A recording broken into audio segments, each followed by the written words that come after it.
Welcome, gentlemen. This is the regularly scheduled meeting of the Land Surveyor Board.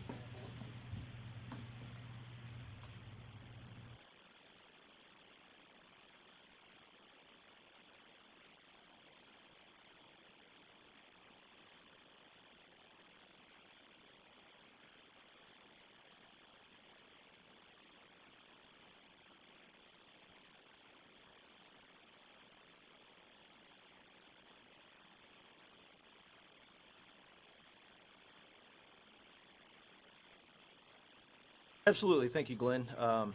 Just cover the formality here first, and I'll read what's at the top of the agenda here. The notice of the August 18th, 2022 meeting of the Board of Examiners for Land Surveyors, including date, time, and location, has been noticed to the Land Surveyors website since December 2nd, 2021. Additionally, this month's agenda has been posted on the website since August 11th, 2022. With that, we'll certainly call this meeting to order. We're fixing some technical issues there. We're good? Not exactly. Work on that. You're good, Chair. We're just having some problems with some feedback. You can hear that, so it's distracting. We're recording, but we want to get rid of that. I'd like to, yeah. Yeah. All right. We'll give her some time to work on that. Yeah, thanks. I think we can still get under some business here while we're working on that. Mm-hmm. All right, very good. First item on the agenda, as always, is the call to order. Glenn, I'm going to ask you to call the roll for us. Jay Kaufman. Present. Jackie Dillahay. Present. Gary Clark. Present. Kevin Martin. Present. All right, thank you. We do have quorum. Very much. As published and in front of each of the members here, we do have an agenda that we'll need to take a roll call for approval. As always, and is listed on the agenda, we do ask for some flexibility in terms of the order of the agenda as it goes through, unless someone has an objection to that. Glenn, if you would call the roll for approval of the agenda, please. Yes, sir. Fortunately, since we're not doing a virtual meeting, we can just do a voice vote. So we'll just take a motion to approve and then a second and then do a voice vote. So do we have a motion to approve the agenda? Approve the agenda. Thank you, Mr. Clark. Do we have a second? Got a second from Mr. Dillahay. All in favor, please say aye. Aye. All right, that's approved. Very good, thank you. And next on the agenda is the May minutes. I trust that the members of the board here have had an opportunity to review the minutes as they were provided. Now is the opportunity if there's any changes or revisions. Otherwise, I'll look for a motion for approval. Got a motion from Mr. Clark to approve the minutes. Do we have a second? Got a second from Mr. Martin. All in favor, please say aye. Aye. Aye. Any opposed? All right, hearing none, that's approved. That the May minutes are approved. Next on the agenda is the rulemaking hearing. This is a little bit unusual for us, as these are not an everyday event for us as the board. But we do have the opportunity here to handle this rulemaking hearing. We've got Stuart Huffman with us, obviously, to help guide us. Glenn, we're going to be looking for a little guidance from you, as well as Erica, on this. I do want to say up front, if I can take the liberty of just a minute, I do want to thank all those members of the surveying community, the public community, and especially extend a thank you to the Professional Society TAPS for their contributions in the development of these revised rules that we're about to have the hearing on. This has been quite a process. I think we're probably approaching about 2 years on this. We've openly asked for comments, suggestions, revisions, all of which were collected by the board, distributed, thoroughly discussed. Opportunities were made for suggested changes. I can confidently say that we have taken every suggestion submitted, at least that I've seen, that I've been provided with, and taken those into deep consideration. Some were implemented into the new rules, some were not.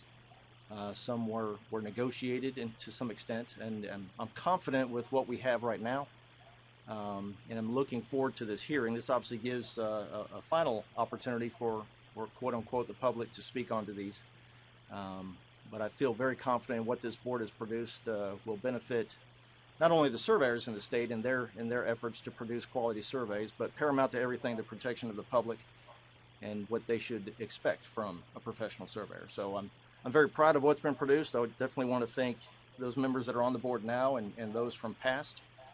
for their efforts that they've contributed to this.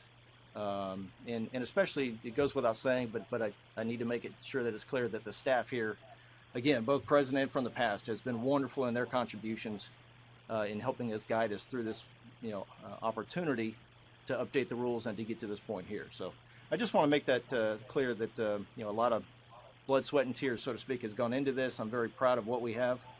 I'm not going to say it's perfect. I'm not going to say that what everybody wanted is in here. But I will just emphasize that everyone's opinion was listened to and considered and debated.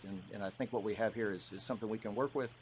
But again, keeping it paramount, the protection of the public and our clients is above all. So with that, Glenn, I'd like to turn it over to you. Stuart, both of y'all, and we'll call this rulemaking hearing open. Thank you, Chair, for that introduction, those opening remarks. Stuart, if you would. All right, this rulemaking hearing is called to order. My name is Stuart Hunt. I serve as Associate General Counsel in the Department of Commerce and Insurance and Division of Regulatory Boards, and I represent the Tennessee Board of Examiners for Land Surveyors. Would the agency representatives who are present introduce themselves for the record? I'm Glenn Kopchik. I'm the Executive Director, and in each of the board members, just your name and if you have if you're holding a board position. We'll just start from left to right. My left, Jackie, if you would. Just introduce yourself and if you're holding a position. Jackie Dillahay. Jackie, you're serving as Vice Chair as well. Okay. Jay Kaufman, representative of the West Tennessee, serving as chairman of the board. Gary Clark, representing the East, board member. Evan Martin, public member. Thank you. Appreciate that. We're just we have to enter all that into the record, and we'll have to do a roll call vote for each section when we get to the some of the statements that we have to file to send up the chain. So, and of course, Stuart will unpack all that when we get there, but thank you. Okay, today is Thursday, August 18th, 2022. This rulemaking hearing is taking place pursuant to Tennessee Code Annotated Section 4-5-204 in Conference Room 1B of Davy Crockett Tower, 500 James Robertson Parkway, Nashville, Tennessee, and also available by electronic means via Microsoft Teams, which can be located on the Commission's website, www.tn.gov/commerce/regbboards/surveyors/public-meeting-information@html. On this page, the link for access to this rulemaking hearing via Microsoft Teams can be found in the chart located in the middle of the webpage in second row with the date 8/18/2022 in the location column under the words Nashville, Tennessee, labeled Connect. The purpose of this rulemaking hearing is to solicit comments on rule amendments to the rules and regulations of the Tennessee Board of Examiners for Land Surveyors. The proposed rule amendments update the definition of Global Positioning System, or GPS, to include reference to Global Navigation Satellite Systems, GNSS. GPS refers to the North American Global Positioning System, and GNSS refers to the International Multi-Constellation Satellite System.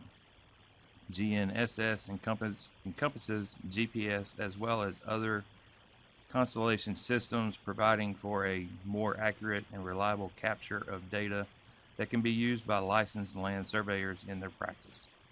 Language is added to state that GNSS equipment may be used in gathering measurements in the course of a survey.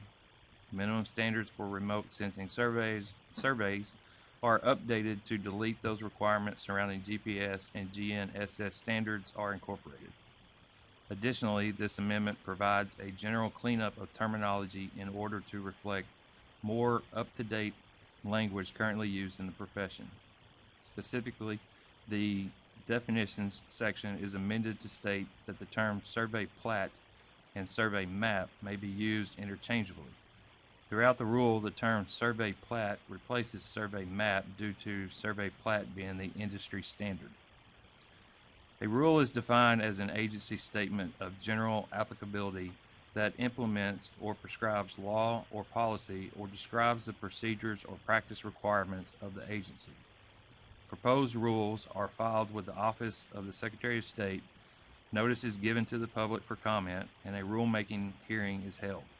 Upon conclusion of the hearing and adoption of the proposed rules, the rules are forwarded to the Attorney General's office for review of legality. If approved, they are filed with the Secretary of State, which is responsible for publication, and the Government Operations Committee of the General Assembly. The rules must stay in the Secretary of State's office for 90 days, then the end of which time will be the effective date. Those members of the public wishing to speak and appearing in person should place their name on a sign-in sheet to my left located on the podium. Those members of the public wishing to speak and appearing via Microsoft Teams should put their name in the chat box. Oral comments will only be accepted by those who have written their name on the sign-in sheet and typed their name in the chat box. Is there anyone else that desires to offer oral comments but who have not written their name on the sign-in sheet or typed their name in the chat box?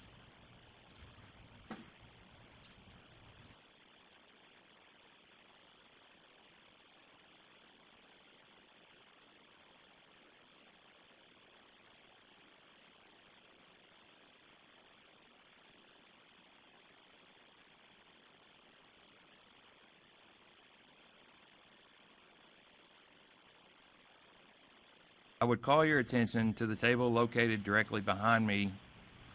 On this table, you will find redline copies of the rule amendments addressed in today's rulemaking hearing. For those attending on Microsoft Teams, you will find a link in the chat box to the redline copies of the rule amendments for today's rulemaking hearing. The notice of rulemaking hearings included the entire text of the proposed rules and were published on the Tennessee Administrative Register website on May 26, 2022. Mr. Kopchak, what additional notice was given to the affected individuals or groups? An e-notify was sent out on May 27th of this year. Thank you. I will summarize the substance of the proposed rules into the record. Rule 0820-03-035, definitions, is amended by adding the definition of Global Navigation Satellite Systems of GNSS as a network of orbiting satellites providing the navigation and position data necessary to determine the location on the Earth. Systems that comprise the GNSS include Navstar, GLONASS, Galileo, Compass, and any other satellite-based navigation and positioning systems. For purposes of this chapter, Global Positioning Systems, or GPS, shall have the same meaning as GNSS. Rule 0820-03-054, accuracy of surveys, is amended by adding the following language: that it is acceptable practice to incorporate the use of GNSS equipment to any survey. Rule 0820-03-06, maps and mapping, is amended by renaming the rule Survey Plats and Mapping and replacing survey maps with survey plats throughout the rule. Rule 0820-03-07, survey types and requirements, is amended by deleting minimum standard requirements for using GPS and incorporating minimum standards for using GNSS equipment. Rule 0820-03-11, Global Positioning System Surveys, is amended by deleting the text of the rule in its entirety. Throughout Chapter 0820-03, Standards of Practice, there are general cleanups of terminology in order to reflect more up-to-date language currently used in the profession. As the agency hears public comment on the proposed rules, I, as moderator, reserve the right to limit such comments if they become repetitive. Please limit your comments accordingly. Before I take public comments, I will read comments that I received via email prior to this hearing.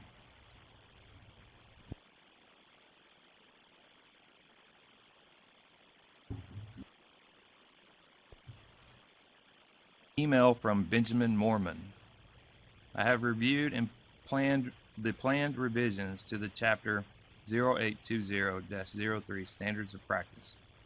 I have only one question to pose to the BOE. Rule 0820-03-071I deals with composite survey plats. It appears that the BOE has decided to add verbiage that would eliminate the use of composite survey plats when further subdividing a parcel and creating one or more lots. I am curious to learn the BOE's position on needing to address this in this manner. I would like to provide an example whereby I feel this practice would be harmful or at least add cost to the public. It is as follows. Let's assume that a member of the public hires a land surveyor to perform a general property survey on their property. Then in the future, they desire to cut out a parcel for a family member, friend, etc. Upon deciding to create this new parcel, one of the following situations exist. 1. The surveyor of record has passed or retired. 2. Their prior experience with the previous surveyor was less than satisfactory. 3. The prior surveyor does not wish to perform the services. 4. The list goes on to why they need to enlist the services of a different land surveyor. Why would it not be acceptable for a registered land surveyor to perform the services associated with a composite survey to determine that the monuments in the field are reflective of the historic surveyor's efforts and then intersect the necessary boundaries and make reference to the prior land surveyor's survey regarding the existing perimeter boundaries? As you know, making these ties would constitute a composite survey, but it would not satisfy all that is associated with a general property survey. The composite survey practice in this instance does not visit the potential for gaps and gores between the parent tract and the surrounding properties that were already addressed by the previous land surveyor's efforts. It goes without saying that I can perform composite survey practices for a much less expense to the property owner than I can if I am required to perform a new general property survey. Is it fair to the public to require them to incur the cost of 2 general property surveys to divide their property if there exists a reason that they can't utilize the services of the previous land surveyor? Obviously, if the monuments as field located do not reasonably represent the locations of the prior survey, the second surveyor of record should notify the client of the situation. However, if the monuments as located during the second surveyor's efforts represent that the monuments as located are reasonably reflective of the first land surveyor's efforts, what is the harm in utilizing the composite survey practice?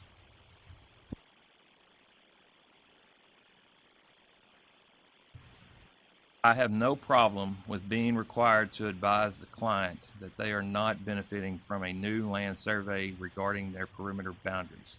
I am already advising them of this fact and stating that I am not liable for any boundary decisions made by the previous reference surveyor. My experience shows that if the property owner has had no conflict with their adjoining property owners, they are not concerned or interested in bearing the additional costs associated with a new general property survey. I will anxiously await the BOE's response. I value the service of each BOE member. Is there any comment from the board?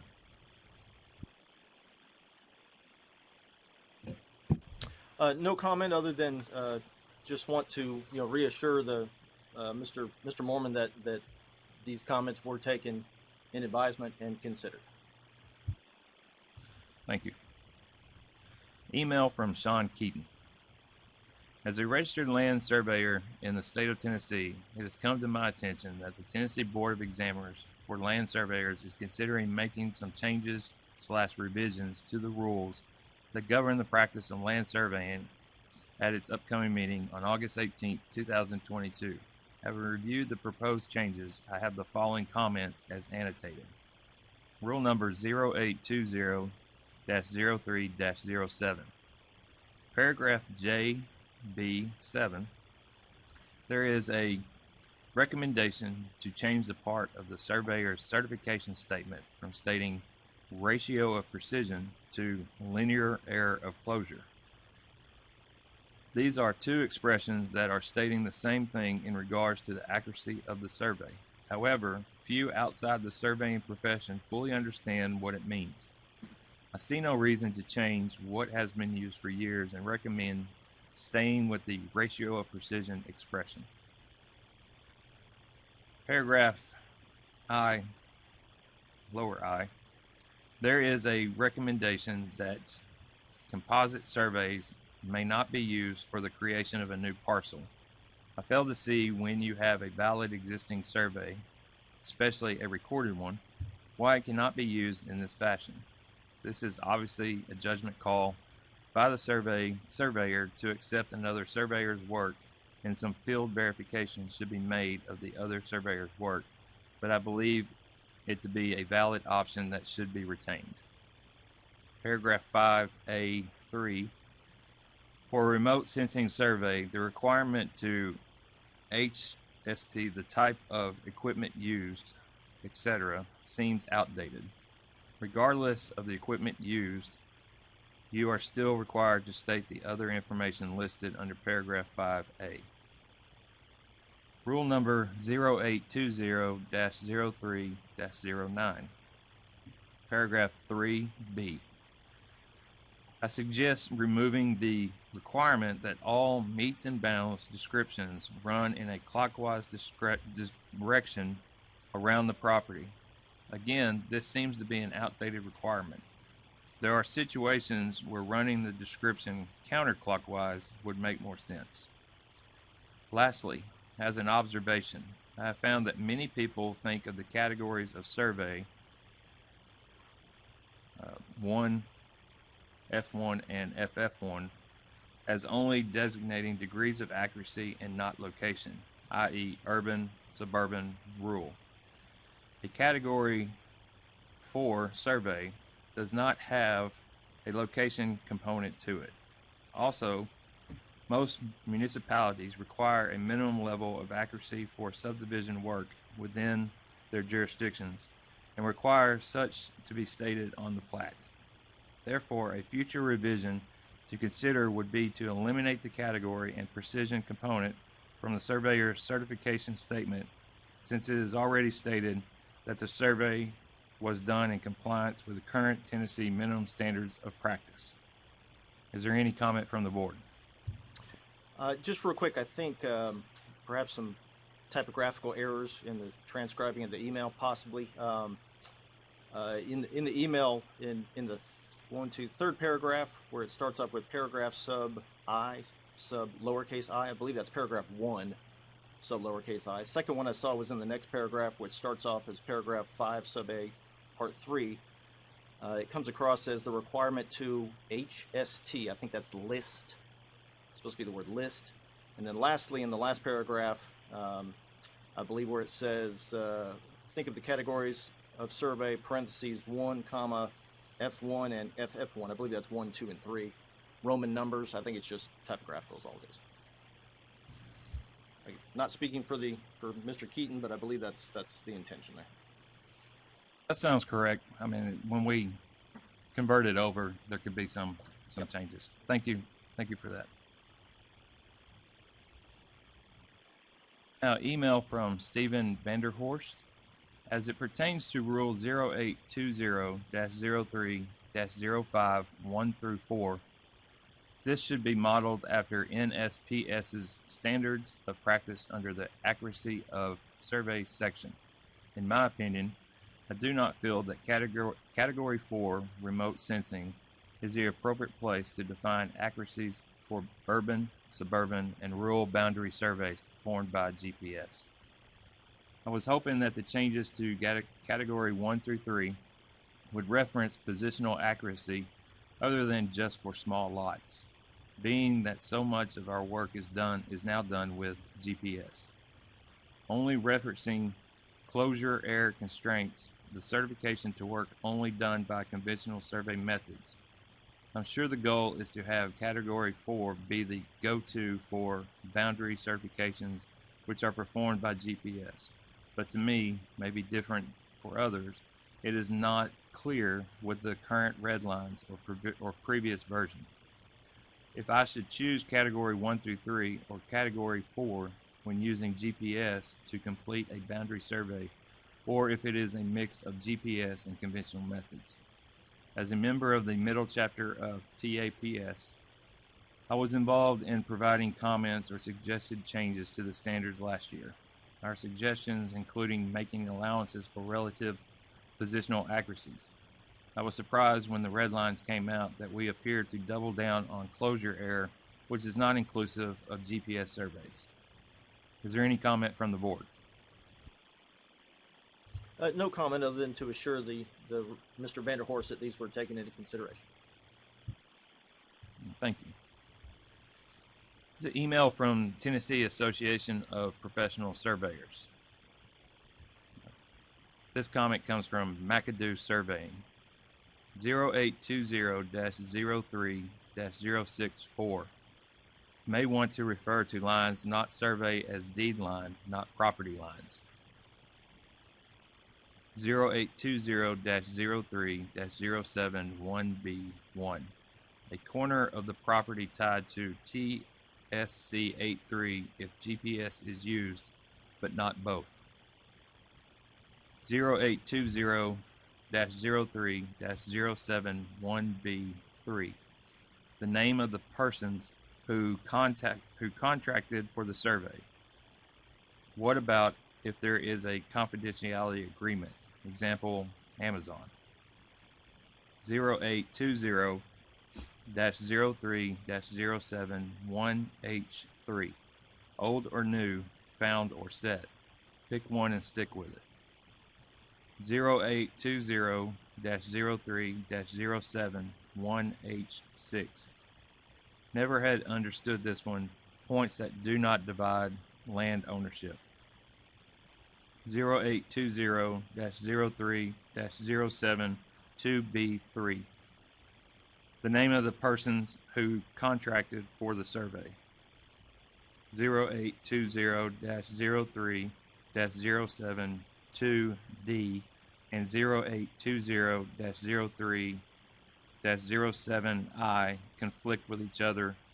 0820-04-035B. May want to be careful about physical disability, ADA. How do you measure addiction?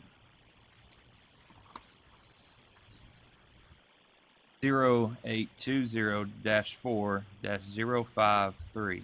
Delete this one. 0820-4-035. Delete. It is our intellectual data, facts, etc. 0820-03-068. Delete. Almost the same as ALTA/NSPS survey. Let the client order what they need. 0820-03-077F. Show the obvious and apparent surface evidence of an easement and the recorded data of the easement, if recorded. 0820-03-067. Remove rights of way. 0820-03-0610. Let the surveyor decide how to best show the data. Is there any comment from the board? Again, we appreciate the comments there from Mr. McAdoo, and those will be taken into consideration. Thank you. This one is from Spencer Surveying, page 5, Rule 0820-03-06, Item 5. The usage of an electronic stamp is widely used and accepted. I don't think it should be considered preliminary. I mark a preliminary as such and don't stamp it. Page 6, Rule 0820-03-07, Item 1A. Requiring a wet ink stamp not only directly conflicts with using an electronic seal, but it would require every copy that is sent out wouldn't be legal unless it was personally signed. I would like to see the wet ink removed. I have had several problems with e-sign programs. Is there any comment from the board? Again, I'd like to thank Mr. and Mrs. Spencer for those comments, and those will be considered. Thank you. Comments from Jimmy Cleveland, ROS 2079. I would like to see some sort of clause or rule that exempts a registrant from being held liable for not meeting the provisions in this chapter if said plat or written description is prepared for a municipality, state agency, etc., that has specific plat standards or description standards that may be in conflict with these technical standards. An example of this would be right-of-way acquisition plats and descriptions, or easement plats and descriptions. For example, oftentimes property corners are not set after a right-of-way acquisition. Is there any comment from the board? Again, we want to thank Mr. Cleveland for his comments there, and we'll take those into consideration. Mr. Kopchak, are there any other written comments received by the board's office regarding these rules? There are. Today we received comments from Mr. Lingerfeldt. Mr. Lingerfeldt, great. Looks like he is here in the room. Would you care to come up and read your comments to the board and to the record, please?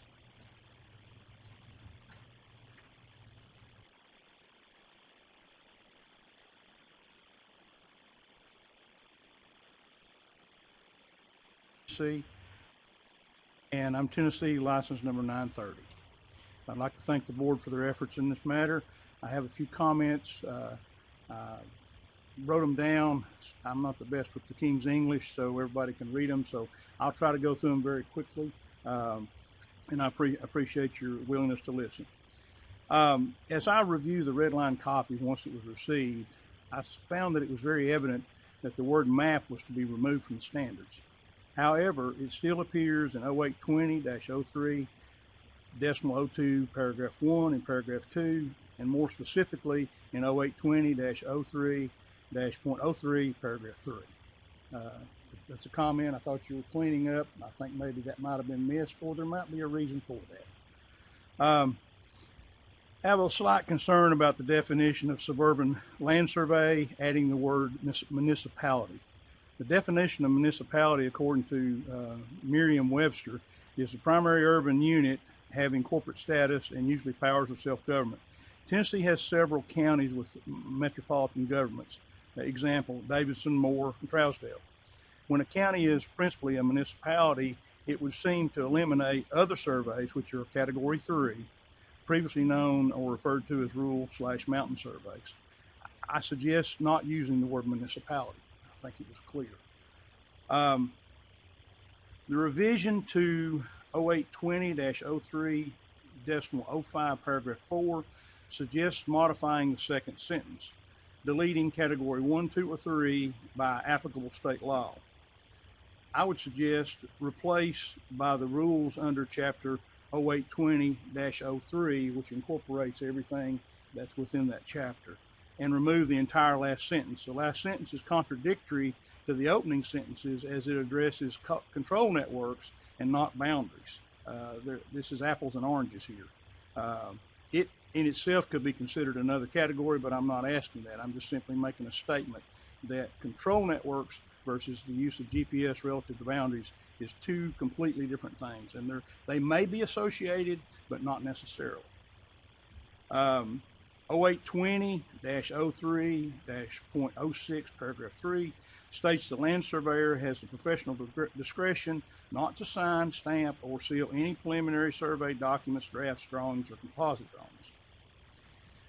It's my opinion that this should at a minimum conform to the wording of Rule 0820-04.08 paragraph 2, which states, which it happens to be in the Rules of Professional Conduct, working drawings or preliminary documents are not required to have a seal and signature if the working drawing or preliminary document contains a statement in large bold letters to the effect of preliminary, not for construction, recording purposes, or implementation.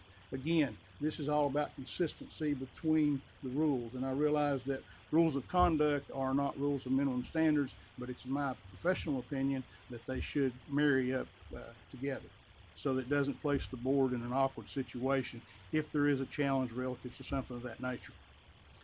0820-03-.06, paragraph 4 in the second sentence states from which line is derived. Suggest adding the plural after the word derived to that line. I'm sorry, after the word line. I'm sorry, not derived, line. Instead of being just line, put the parenthesis S, close parenthesis, so that it can be more than one line. This specifically speaks to just a line, but there may be many cases where it may be more than one line. 0820-03-.06, paragraph 5. Since the details of a digital signature are in 0820-04-.08, paragraph 10, once again, rules of professional conduct, would it be appropriate to reference?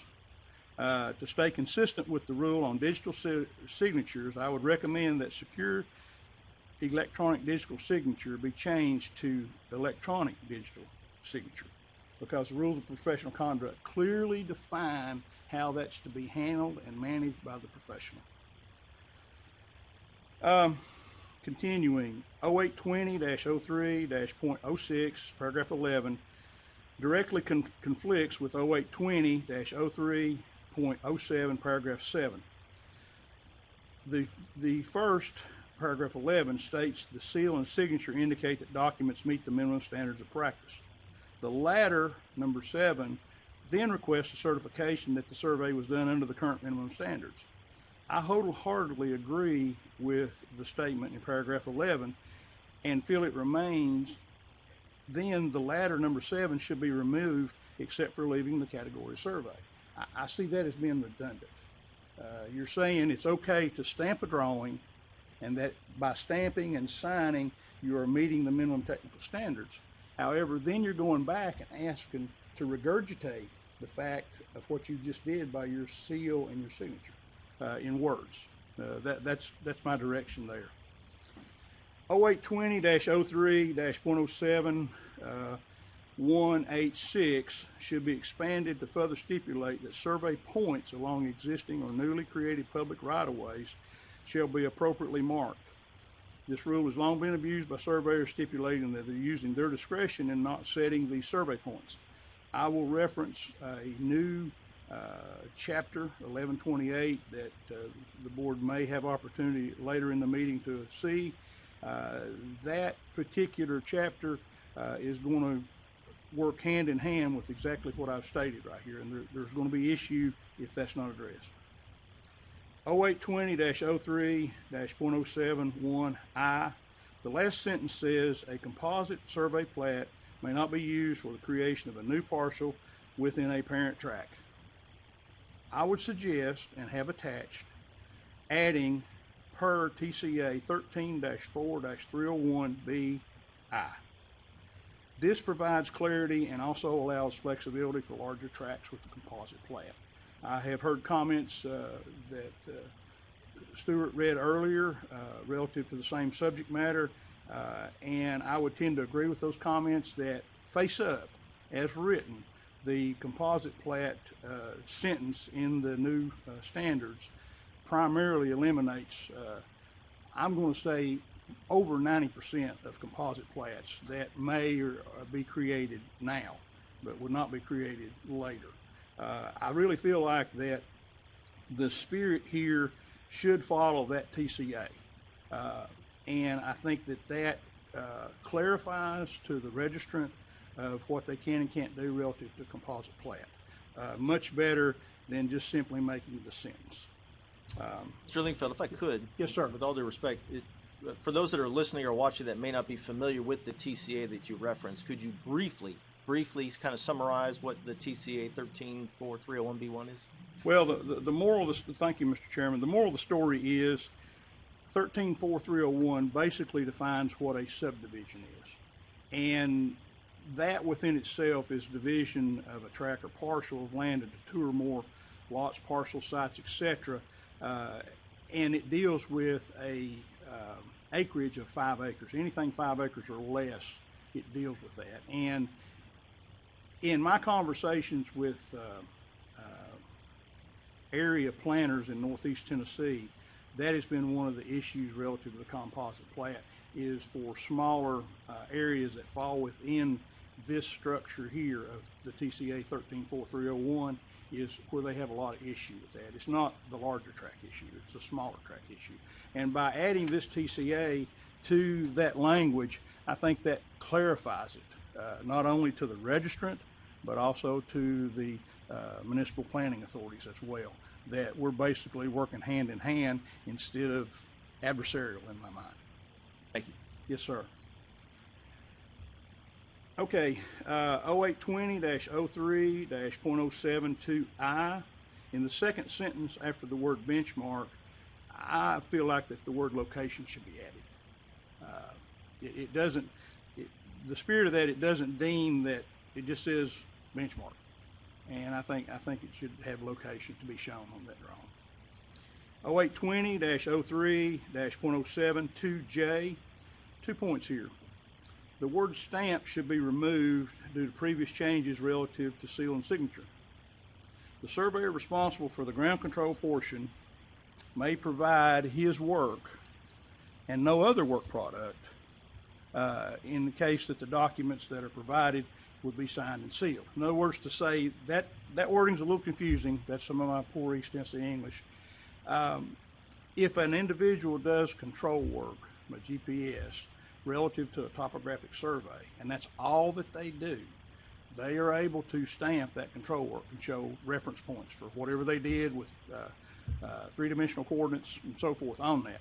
They're not obligated to be a party to any of the other work product. In other words, if you set ground control for aerial survey, for example, you can certify as a registrant to the ground control, but you're not necessarily certifying to the aerial topography that came from aerial company X. So that's basically what that's saying, is that there's kind of a separation there that needs to be, or distinguishing, needs to be distinguished differently. I'm almost done, and I thank you for your patience. 0820-03-.075A9. I question the use of the word grid in lieu of the word scale. Combined scale factor is a product of multiplying the grid factor and the elevation factor. Further question is, should language be added to address the reporting of ground or grid distances? I feel like that was an omission. If so, the combined scale factor is exceptionally important at that point in time. So depending on how you report your data, it's important that that factor's on there, especially if you're reporting grid distances and someone else is going to follow you and they need to be on the ground, or all they can do is on the ground. 0820-03-.09, paragraph 2, the words "or preparation" were added to the first sentence. It's my opinion as I read that in a negative manner. Yet the next sentence states, "in the preparation." The words "or preparation" should be removed. I think that particular section contradicts itself. And again, that's about writing legal descriptions. Last one, 0820-03-.093B. In lieu of the following sentence, chord bearing and distance shall be included in all curve descriptions. I recommend the following. The curve shall be defined by the arc length, curve radius, curve direction, chord bearing, and long chord distance. Except for the words curve direction, the previous came from 0820-03-.071E. So I feel like that's important when we're speaking to legal descriptions, because many times the simple direction of the curve from the writer of the legal description is very critical when you're trying to figure out what that particular piece of property looks like. And I think that's a valuable addition to that. Again, I thank you all very much for your time, and I hope that my comments will be taken in the spirit that they were intended. Thank you, Mr. Lingerfeldt. We do appreciate each and every comment. It's obvious, as it is with everyone that submitted comments, that they've spent an adequate amount of time reviewing these and we certainly are receptive to each and every one of these. Thank you again.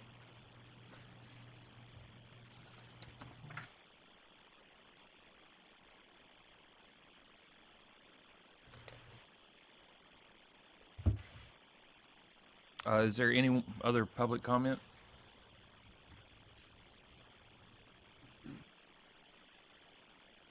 My name is Ken Shreve from Franklin, Tennessee, 93rd SHREEVE.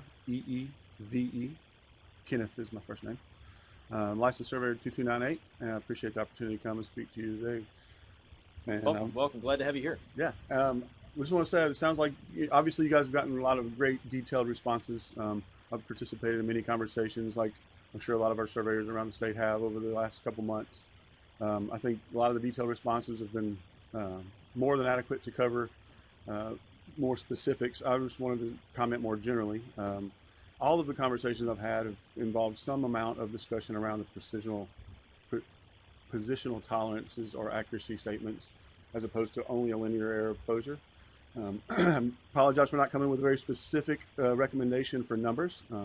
My main suggestion would be the consideration, if we're going to keep the category 1, 2, 3, and or 4 categories, then maybe we consider adding in there a linear error closure or relative positional tolerance or accuracy equivalency.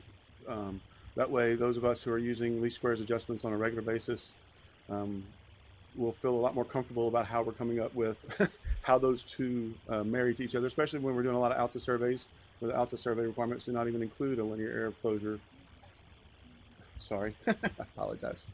And then, so that really is my only suggestion. I mean, by comparison, a coworker of mine who works a lot in Illinois said that they don't even have a minimum standard requirement for precision in the state, but they do have a requirement that the precision or accuracy is stated clearly on every plat and map.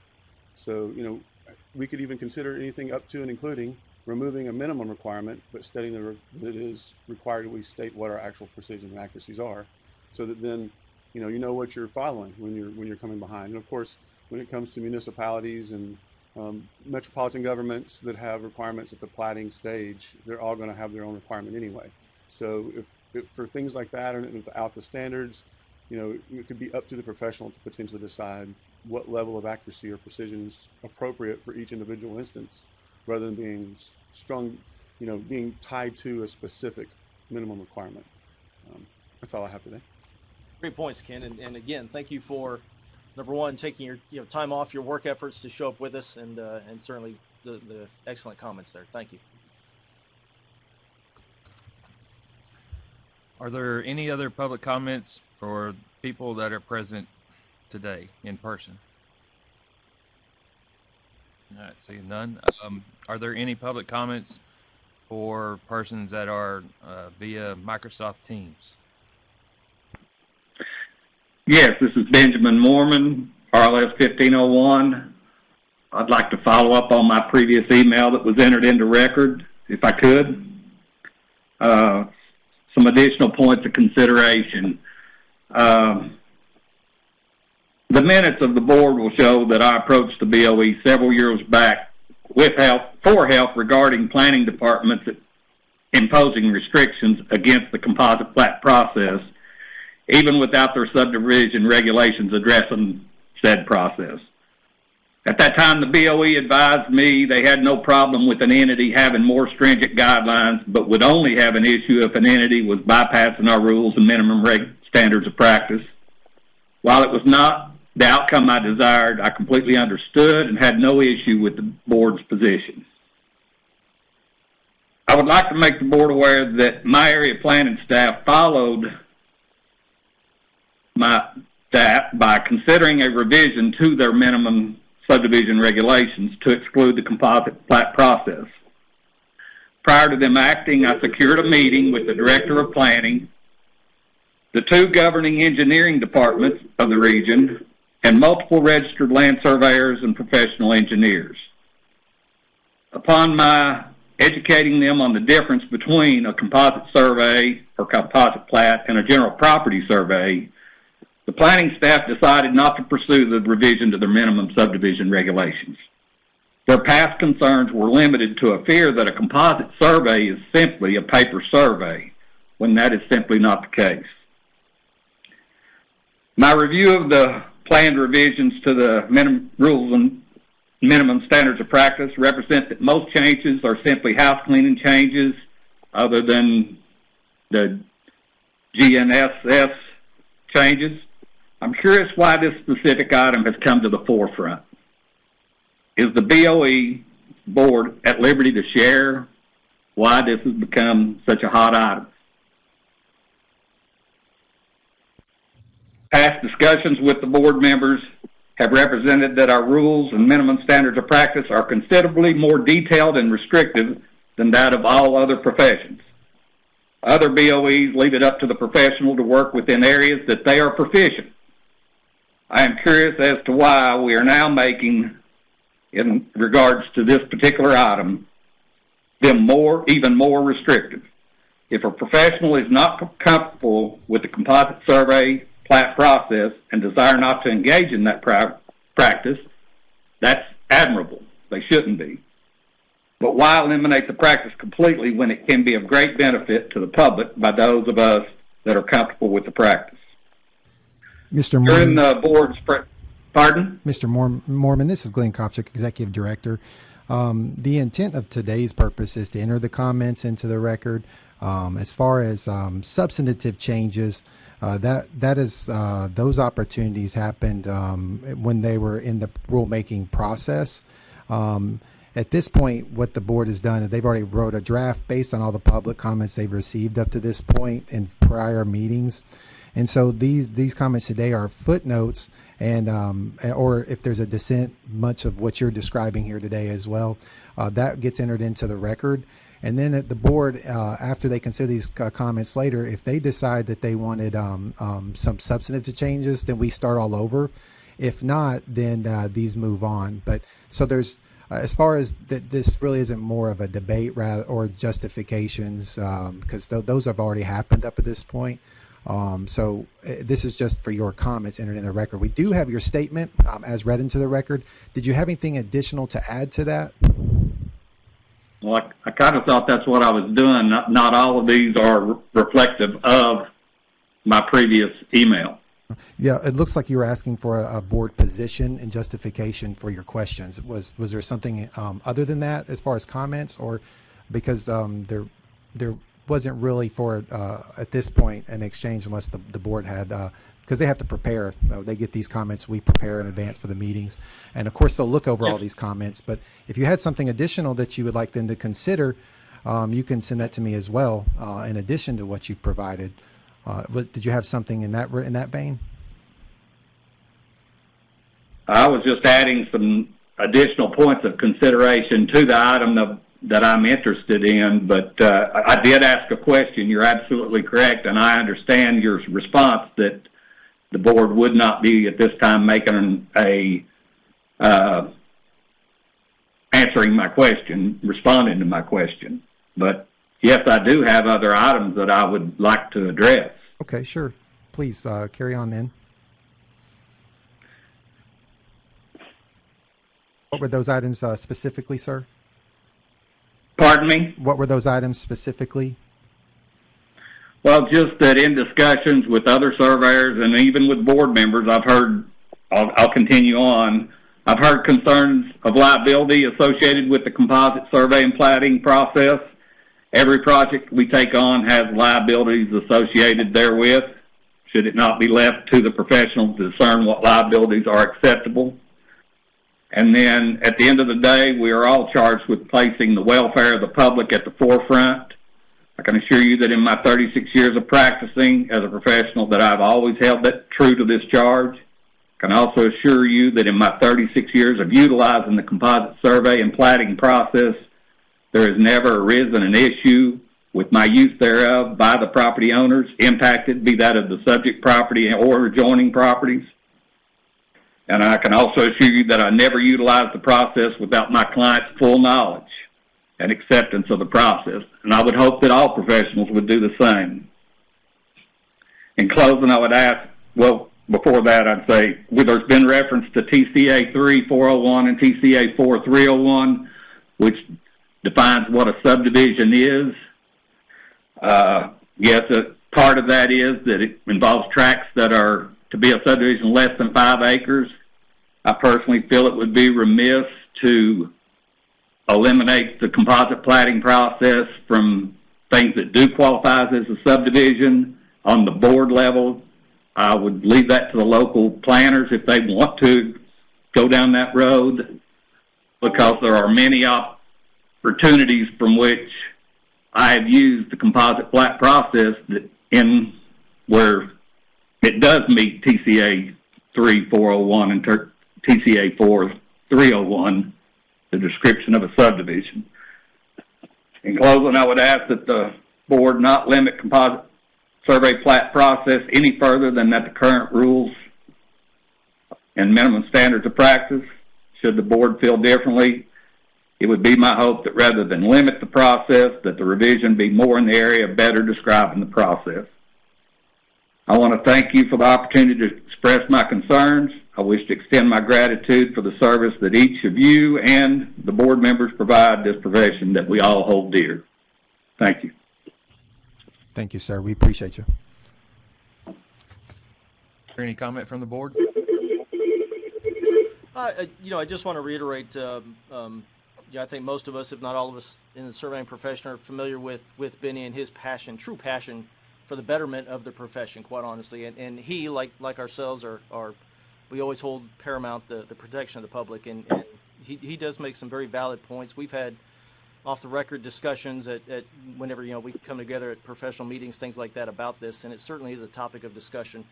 And certainly, I'll reiterate what I've said before, his comments have been taken into consideration and certainly will be. All right, thank you. Are there any other comments via Microsoft Teams? Caleb, do you have anyone else? No, sir. Okay. Thank you. This now closes the public comment portion. Lastly, there are several measures I will need to adopt by motion and roll call vote as required by TCA 4-5-222. First, I will need a motion to adopt the hearing rule language as written.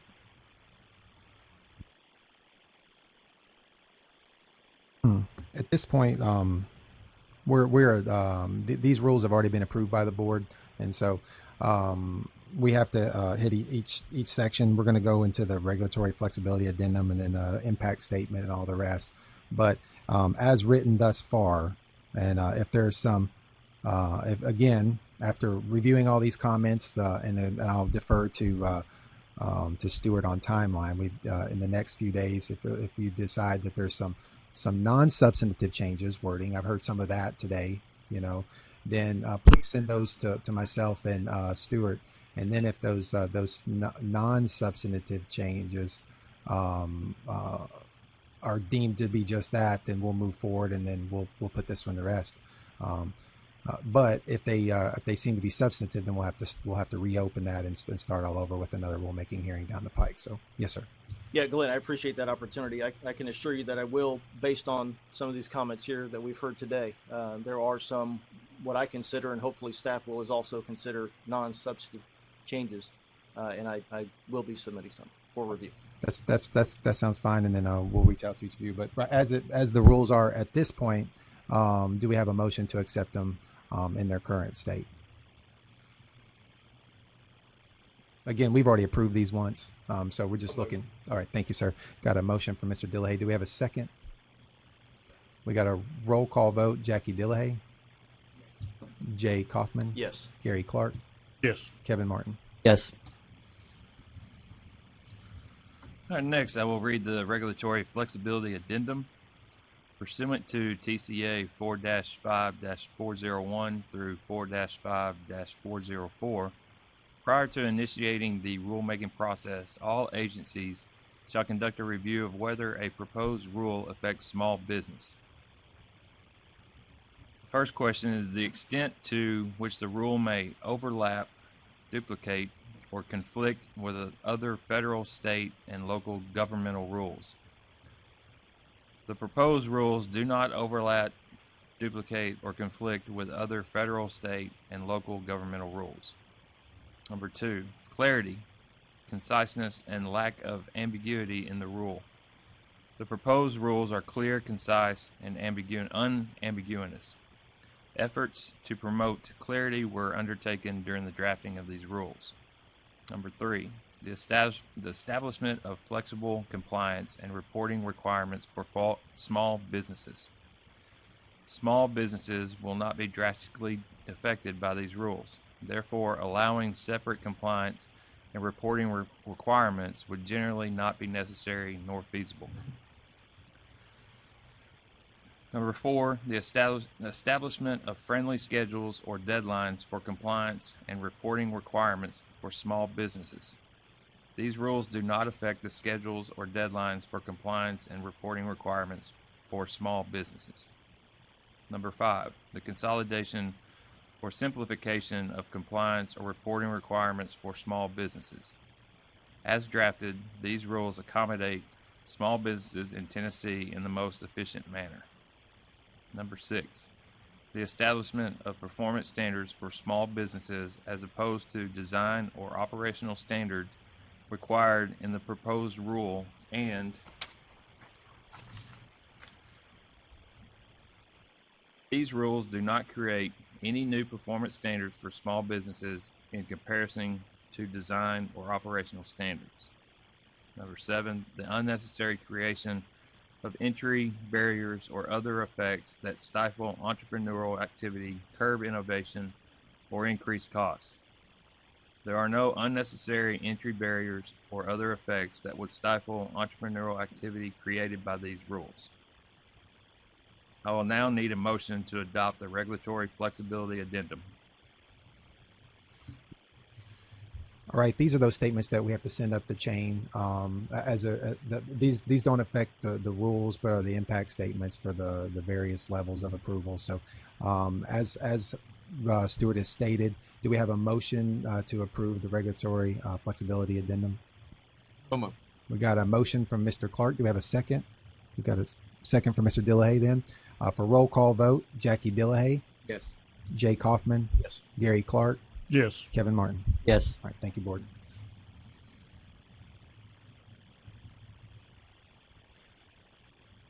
I will now read the impact on local government statement pursuant to TCA 4-5-228. The Tennessee Board of Examiners for Land Surveyors foresees no impact on any local governments. I will now need a motion to adopt the impact on local government statement. Pretty basic statement there, isn't it? Yeah. Not real controversial, but do we have a motion to accept that statement?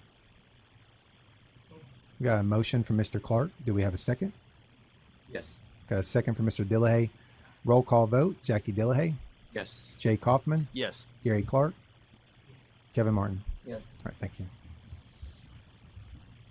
I will now read the answers to the questions required by the Joint Government Operations Committee. All agencies, upon filing a rule, must also submit the following pursuant to TCA 4-5-226 I-1. A brief summary of the rule and a description of all relevant changes in previous regulations effectuated by such rule. The rule updates the definition of Global Positioning System, GPS, to include reference to Global Navigation Satellite Systems, GNSS. GPS refers to the North American Global Positioning System, and GNSS refers to the International Multi-Constellation Satellite System. GNSS encompasses GPS as well as all other constellation systems provided for a more accurate and reliable capture of data that can be used by licensed land surveyors in their practice. Language is added to state that GNSS equipment may be used in gathering measurements in the course of a survey. Minimum standards for remote sensing surveys are updated to delete those requirements surrounding GPS, and GNSS standards are incorporated. Additionally, this amendment provides a general cleanup of terminology in order to reflect more up-to-date language currently used in the profession. Specifically, the definitions section is amended to state that the terms survey plat and survey map may be used interchangeably. Throughout the rule, the term survey plat replaces survey map due to survey plat being the industry standard. B. A citation to and brief description of any federal law or regulation or any state law or regulation mandating promulgation of such rule or establishing guidelines relevant thereto. There are no known federal or state laws or regulations mandating promulgation. C. Identification of persons, organizations, corporations, or governmental entities most directly affected by this rule, and whether those persons, organizations, corporations, or governmental entities urge adoption or rejection of this rule. The proposed rules most directly affect currently licensed land surveyors and those wishing to apply for a land surveyor's license. The Board of Examiners for Land Surveyors urges adoption of these rules. D. Identification of any opinions of the Attorney General and Reporter or any judicial ruling that directly relates to the rule or the necessity to promulgate the rule. There are no known opinions of the Attorney General and Reporter of any judicial rulings that directly relate to these rule amendments. E.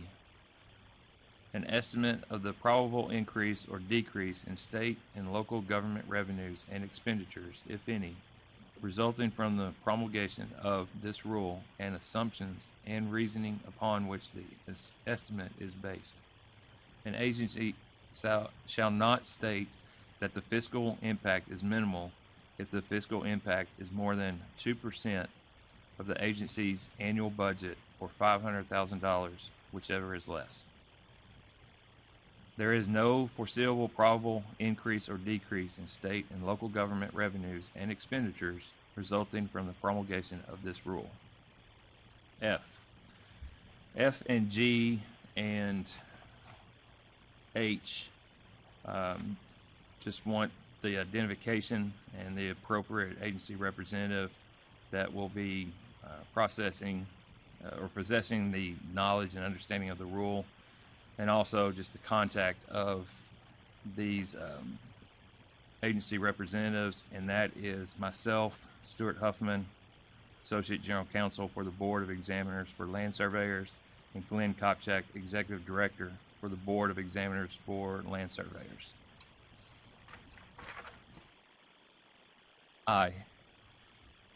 Any additional information relevant to the rule proposed for continuation that the committee requests. There's no additional information requested. I will now need a motion to adopt the additional information for the Joint Government Operations Committee. That is our statement in response to those questions that they require at that committee. Unless there's any amendments there, we'll just entertain a motion in that regard. Do we have such a motion?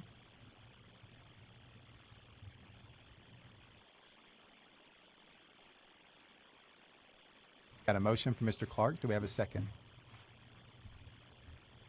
Second. Got a second from Mr. Dillahay. Roll call vote. Jackie Dillahay. Jay Kaufman. Yes. Gary Clark. Yes. Kevin Martin. Yes. All right. Thank you very much. This concludes this rulemaking hearing. Following this hearing, the rules will be put on rulemaking filing form SS7039, submitted to the Governor's Office for final review, and then submitted to the Attorney General's Office for review and approval. Once Attorney General's signature is obtained, these are filed with the Secretary of State and generally become effective 90 days from the date of filing after receiving a positive recommendation from the Joint Government Operations Committee. Thank you for being here today. Stuart, thank you again for running the show there for that rulemaking hearing, as well as Glenn and everyone involved. I do want to reiterate, like I said at the beginning, a big thank you to all that were involved in this.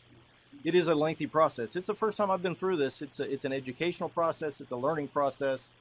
Yeah, you know, I'll be the first to say it's not perfect. It's not going to be perfect. If we put, one surveyor in the room, we've got an answer. We put two in the surveyor, we've got a debate and an argument probably. But I think what we have here is productive. I think it's to the benefit of the public, and certainly within what surveyors can work with, and certainly trying to benefit both as well. So again, a big thank you to everybody involved in it. With that being said, unless there's formalities involved here or other questions, I would request about a 10-minute break here. You read my mind. I was just about to request a recess. That's perfect. All right. Very well then. Chair, then, are we recessed? Yes, we are recessed for 10 minutes. Thank you.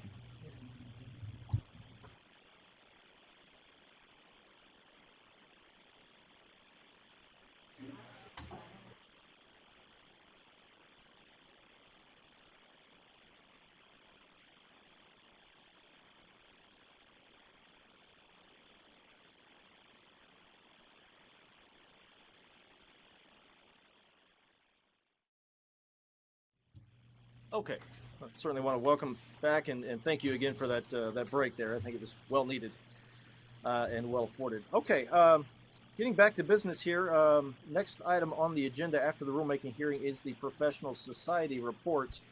It's my understanding that Mr. Jimmy Cleveland will be representing TAPS, and I believe he's online. Is that correct? Yes, sir. Can you hear me? Yeah, absolutely. Jimmy, welcome to the meeting. If you're just now tuning in, or if you've been with us before, obviously, certainly want to welcome you and representing TAPS, and we're looking forward to hearing your report on the latest of TAPS. We first and foremost want to appreciate all y'all's efforts with the rulemaking hearing and things like that. It was definitely an educational process. We appreciate the opportunity to provide input on those proposed rule changes. I also want to thank you for the opportunity to attend virtually. It sure makes it convenient for those of us who have a very limited role in the meeting. Since the last board meeting, we have basically been reviewing and offering the comments or soliciting comments to be presented at today's rulemaking hearing. The long-range planning committee is kind of laying the groundwork for the next 5 years of TAPS. We're hoping to have that report finalized and presented to the board, I know sometime in the next 3 to 6 months. We'll have our state officer elections. The ballots have been mailed out, and those election results will be released or reported at the September 24th board of directors meeting. So that's pretty much what we've got going on. Again, appreciate all y'all's service to the surveying profession, and look forward to working with you at the board in the future. Great, thank you, Jimmy. And again, just want to say again what a good relationship we do have with TAPS, and we especially appreciate all the efforts that not only you and the board, but all the members of TAPS collectively, whether through their local chapter meetings or at the board meetings, or even at the conference, with all that you have contributed towards not just the rulemaking hearing as it was today, but the whole process and everything. It's an invaluable resource, and we certainly hope to continue that relationship. Thank you again, Jimmy. Well, thank you. Appreciate it very much. All right, Glenn, I think the next item on the agenda there is the education report. I trust that all the members of the board here have got a copy of those that have applied for PDH approvals on their courses. I also trust that they've been reviewed either by the education committee and or by the members of the board here, and that's why we see them for formal approval. Is that right, Glenn? Yes, sir, that is correct. The education committee has reviewed those and will make a recommendation to approve. Is there any comments that the education committee would like to make in regards to that? I can't speak for the education committee myself. I think that several other members that we contract with, or not necessarily contract, but ask for their opinion on it. But certainly I would ask members of the board that if there is any particular item in here that we remove it and discuss it before we vote. But if we're in agreement with all those here, that we just make one vote for approval or denial of all. That's correct. And Caleb, I believe he's monitoring our online as well. Do we have a member of the education committee on the meeting? Okay, we do not. That's fine. I always like to give them an opportunity if there's some clarification. Typically what we do with other boards is they'll make their recommendation as presented, and then we just give them some clarification. But apparently it's pretty clean cut then. All right. So With that, I guess I would like to extend the opportunity for any member of the board here to selectively choose any item listed on the education report there for discussion if needed. Otherwise, I'll ask for a motion for approval of those items listed on the education report as published. I'll make that motion. All right, we have a motion. Is there a second? A second. All right, motion is second. Is there any further discussion on these? If not, I'll ask for a roll call, please. Yes, sir. Since we're out of the rulemaking hearing, we can do a voice vote if you want to, Chair. It's up to you. I mean, Absolutely. we can do. Okay, so then. All those in favor say aye. Aye. Aye. Any opposed? Very good. All right. With that, the education report as published is approved. One comment I'd like to make on the education report while we're here, just as a housekeeping administrative item. I saw that we had the renewals listed down here as well. On those applications, the board's already approved those. That's why the renewal. And then they will attest at the very bottom that there's been no material changes. And like we have in other boards, then we approve those, obviously, if there's been no material changes. Obviously, if there's a material change, yes, sir. Yep. But if there's a material change, then that comes before the board. Absolutely. So in that regard, if it's okay with the board, we won't list the renewals in that regard, unless you just want to see those. But I mean, you've already seen those, is what I mean. So don't want to clog up your report if you don't need it. Yeah, I have no issue with that. And quite honestly, when I saw them on this report here, I was like, oh, renewal. I don't recall seeing that before. But, and maybe we did. I'm not saying they weren't there. But okay, yeah, I think I can agree with that. Any discussion on that? No. Okay, yeah. I think administrative approval's fine with that. That sounds good. And then just as for the initial courses, we've had in the past, you guys have an education committee, and that's fine. But there's also some avenues that we've used in other boards just for consideration. We don't have to, make a move or take any action on it, but just want to throw it out there for your consideration to think about, cogitate on, and maybe we pick it up the next meeting. What we've done with other like app reviews, you have two board members. If they look at it and it looks like it's good to go in consult with the education committee as well, then we just approve those, and then you're basically just getting a report. There's no action taken as well. We'll give you the list, unlike the renewals, we'll give you the list of the initials, and then, but there wouldn't be any action required. But then again, we could have that discussion and continue as we're doing, but that's an option. Just want to throw that out there.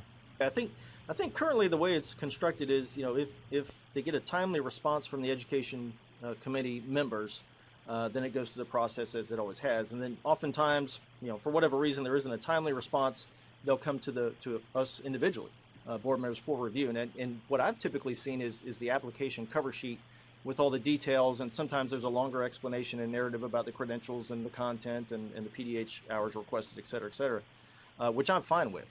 Is that essentially where you're going? Okay. Here we go. It sounds like you're pretty much doing that already then. So what I was concerned is those that are sort of lingering out there, but it doesn't sound like that's really the case here. So very well. Okay, thank you. I think the only thing different from what I heard you just say is now we approve them in that manner, but we still vote on them here to make them an official document. Mm-hmm. If we was to take the course that you're recommending, we would eliminate that. That's correct. There wouldn't be a vote. I believe that formality. I believe the board has to collectively approve it. Please correct me if I'm wrong, but I always took it as quote unquote a formality, but technically the board collectively has to approve it. Right, and they do. What you can do is grant that authority to the administrative staff if you've worked out a process for which, and at that point the board is approving. If the process is two board members, right. So you could go that route. So, but it's a small thing. We could take a vote here as well. So we don't have to necessarily do anything with that. But honestly, just in my personal opinion, I feel more comfortable the way it's done now, bringing it forward like we did earlier today. Again, it's what, 2 minutes of time to address it. I think it's more. I'd rather be more transparent with it as opposed to just the kind of the guise of a approval by email type thing. I think status quo is where I'd like to keep it. Yeah, appreciate your comments. Thank you. Yes, sir. All right. Okay, so I believe, are we done with the education report? Does that cover everything there? All right, so now we're here up to the legal report. I believe that's where Miss Erica may come into play today. Is that right? Yes, thank you. Always welcome to hear your voice here with the legal report. Kind of lengthy this time. It is. It's a little lengthy, and I apologize on the front end because I'm probably going to read most of it to you. Understood. Understood. With that, we'll turn the microphone over to you and have at it. Okay. Number 1 is 2022006891. This complaint was filed by a licensed land surveyor against respondent, alleging they may be offering land surveying services without a license based on their online presence. This concern arose when complainant was in a Zoom type virtual meeting, like a networking type meeting, about small businesses trying to obtain government contracts. Complainant advised that the respondent joined the meeting and alleges they presented themselves as a, quote, surveying company. Complainant advised that someone needed to ask the respondent who their end clients are. Respondent is a Nevada corporation with principal offices in Tennessee. Respondent denies the allegations in full and states they do not perform, advertise, or seek to perform land surveys, boundary research, ALTA surveys, or any other activities requiring a land surveyor's license. We did conduct a thorough investigation. The investigator spoke with the chief financial officer for respondent company. The CFO also provided a very detailed response to the complaint in writing. Respondent business produces as-built documentation of buildings throughout the United States and occasionally in Mexico and Canada. The survey documentation includes architecture, structure, mechanical, electrical, plumbing, cabinets, etc., and any other observable element of the building that is of interest. Respondent takes thorough sets of pictures and links them to drawings so clients can easily see and verify building conditions. The site plans are drawn relative to the building and do not include research to determine property lines or specific coordinates. Respondent's product is used for preliminary planning of landscape and amenities to update the look of a building and the surroundings. Respondent's clients are primarily architecture, engineering, and project management firms, which hire the architects, engineers, and all other subcontractors for a renovation project. The surveys that respondent performs are traditionally performed by architects in the Tennessee market, whereas respondent's strategy is more effective for out-of-town work. Respondent markets themselves to architecture firms to perform this kind of field work for them, and often convince them to use respondent and save their people for higher skilled architecture services. This way, respondent does field work and traveling, allowing their clients to stay in the office and focus on design and renovation planning. Respondent advised that due to this complaint, they have changed some of their website and internet advertising verbiage to make it clearer and avoid future issues or confusion. The Better Business Bureau had them listed as a land surveyor, so respondent had them correct that listing to reflect building inspector instead of land surveyor. Respondent brought this to their attention and advised this mistake in the description of business may have been part of the issue leading to the confusion leading to this complaint. The investigation revealed that respondent does not offer or conduct any land surveying themselves. They simply measure buildings, draw them. Respondent further advised that there are often other companies that do come in and survey land, but respondent's company simply records what is presently there. Based on all of this information, I recommend dismissal. Great, thank you. We've run across similar stories before, and typically it comes down to education, and they just generally weren't aware of what they were quote unquote offering in terms of the profession. Similar to the drones, I think we had an incident not too long ago. Might have been a gentleman that came up here asking us about the use of drones. He was not a licensed registrant, and what he was purporting in his final product to the client, and this is similar, I think. I do take a little comfort in the fact that the respondent did reply back, was looks like they were very active in changing their online advertising, especially with the BBB, et cetera, et cetera. I think a little education probably in this case handles the case. I don't see any damage here, so I agree with the recommendation from staff. Any other discussion? Well, I think the difference between this and the drone case was property line. They are not. So Correct. No, I agree with the recommendation as well, and would make that in a form of a motion. All right, there is a motion on the floor. Is there a second? All right, there's a second. Now's the time for further discussion, if any. No, I agree that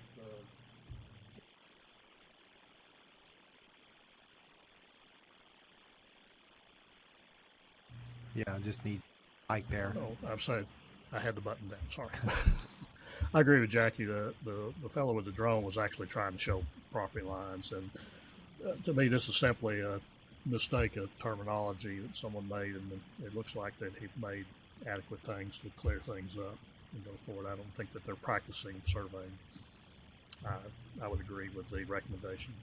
Yeah, and again, based on what I read here, it doesn't sound like he was showing property lines or anything that represented property lines. I think again, just a misunderstanding. Rather, it was an advertising of services that they didn't understand what it was exactly they were advertising. So with that, all right. So we do have a motion and a second with no further discussion. Do we need a voice vote? All right, we'll take a voice vote. All those in favor of the motion say aye. Aye. Any opposed? All right, with that, the motion passes. Next item, please. Number 2 is 2022-01181. Complainant states this complaint is in regard to a re-subdivide or a replat of the property that they currently own. Complainant states that when the subdivision was originally platted, their backyard extended 60 feet backwards. Complainant states respondent completed a re-subdivide around the time the home on the property was built and moved the property line back 60 feet towards the property. Complainant alleges they contacted the County Planning Commission and was told there was no reason on file for the re-subdivide. This has caused issues between complainant and their neighbor, including preventing them from building a detached garage and extending the driveway. Complainant states both themselves and their neighbor agree that it should be corrected. Respondent confirms they completed a re-subdivide of 2 lots at the request of the property owners who owned the land at the time, in 1998. The property owner dictated where they wanted the new property line, and respondent set the property lines as directed. Council would recommend that complainant and their current neighbor have a surveyor change the property lines if they are in agreement. There does not appear to be any violations committed by respondent, and the statute of limitations and repose is passed. Therefore, council recommends dismissal. Yeah, pretty cut and dry here. I don't see any issue against the original surveyor here. I think it's just property owners kind of understanding the situation of what went about there, and they sound a little upset about the condition that they found and aren't happy about it, but they certainly have the opportunity to move those lines back. So I would tend to agree with the recommendation from staff. Another example of the unfortunate situation where probably the surveyor didn't even deserve having a complaint against him, but I feel like we've got to stay open. If somebody wants to put a complaint, we don't have any choice but to go to it. But I agree with the recommendation. There's nothing here. No further discussion on this item. I'm open to a motion for accepting the recommendation from staff.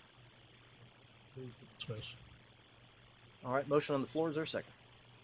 Second. All right, motion is second. Opportunity for further discussion. All right, hearing none. All those in favor say aye. Aye. Any opposed? Very good. The recommendation is accepted. Move on to item number 3, please. 2022-019-291. Complainant hired respondent, he alleges he hired respondent to make a plat and set and mark property lines. Complainant paid respondent on September 16th, 2020, and was told they could obtain a copy of the plat from the courthouse. Complainant states there was nothing on file when they attempted to obtain the plat.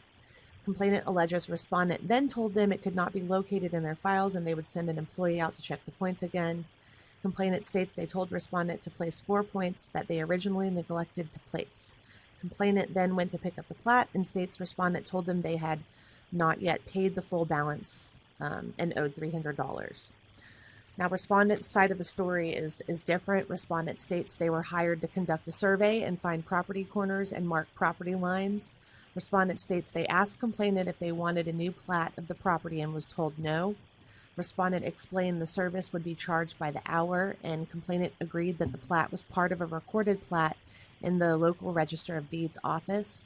Respondent completed the work agreed upon, and complainant paid the $400 owed at that time. Respondent told complainant if they did not need a new survey, they could go pick up a copy of the recorded plat. When complainant claimed there was no copy of the plat, respondent then explained they did not render a plat on the property as they had discussed already. Respondent told complainant if they wanted a new plat, they would need to resurvey the property and then render a plat. Complainant agreed to this new service. Respondent feels they offered complainant a very fair price, but complainant became very upset, showed up to the office with COVID and argued about it. Respondent would not give complainant the new plat without the payment of the $300, so complainant did leave without it. Respondent believes complainant was not listening or forgot their discussions and agreed upon arrangement for separate services. Council recommends dismissal and finds no violations. Yeah, this is a business issue, not a surveying issue. But it does make the call for getting agreements and a written proposal contract, whether it's by email or something substantial that you can fall back on. I can't urge it enough. There are other states that mandate the use of a written contract for any services provided. I'm not going that far at this point, but certainly highly strongly suggest always have something written between the two parties. I think it would prevent issues like this, but I tend to agree with the recommendation from staff for dismissal. Just had a question to the board. Is there a law that states that the courthouse has to have a plat of every property that's taxed, or every property? I mean, I'm just asking. No, not in this state. So you could go to the courthouse and they could not have a plat of your property. That's, yeah. All right, hearing no further discussion, I'll entertain a motion on this. I move it that dismiss. We have a motion for acceptance of the recommendation from staff as dismissal. Is there a second? Second. All right, motion is second. Further discussion? Hearing none by voice vote. All those in favor say aye. I just want to add to your statement there. Too many of our peers get upset about the time it takes to do a contract, but it's not about the legal boilerplate in the contract. It's about the scope of work. The surveyor is nothing wrong, but this is a self-inflicted wound by not having it written down. It went away before it started, but I agreed to dismiss. We should dismiss. Very good. With that, a motion and a second are on the floor. All those in favor say aye. Aye. Any opposed? All right, motion passes. Item number 4, please. 2022017741. Complainant asked respondent to conduct a survey for some lots that they wanted to sell. Complainant alleges respondent agreed and said there shouldn't be a problem, but then put them off with excuses as to why it had not been done yet. Complainant states they then decided to have someone else do the survey, but respondent's survey then came through. Complainant seems to take issue about the 4 lots surveyed in some way, but council is unable to decipher what the issue is after reviewing the complaint, and we don't have any contact information for this complainant. They didn't provide any. They just sent in a written complaint with no address or phone number. Respondent states complainant terminated their services as stated in the complaint, and respondent had no further communication with them after the termination. Another person involved in the situation and mentioned in the complaint then hired respondent to conduct a survey for the lots. Respondent accepted the offer for services on the condition they would not be working for complainant in any way and would not have to communicate with complainant. There have been no issues or complaints about the survey or plat produced and recorded by the person who actually hired respondent. Therefore, I find no evidence of any violations and recommend dismissal. Again, business and communication would avoid a lot of these issues here. I agree with the recommendation from staff. If we dismiss. Second. All right, motion and a second. Any further discussion? All those in favor of accepting the motion say aye. Aye. Any opposed? All right, item 5, please. 2022022951. Complainant states they met with respondent at a property adjacent to their own property because they wanted to inquire as to the nature of respondent's visit, considering it is an extremely remote and rural area. It seems complainant just saw respondent working and went up to them to talk.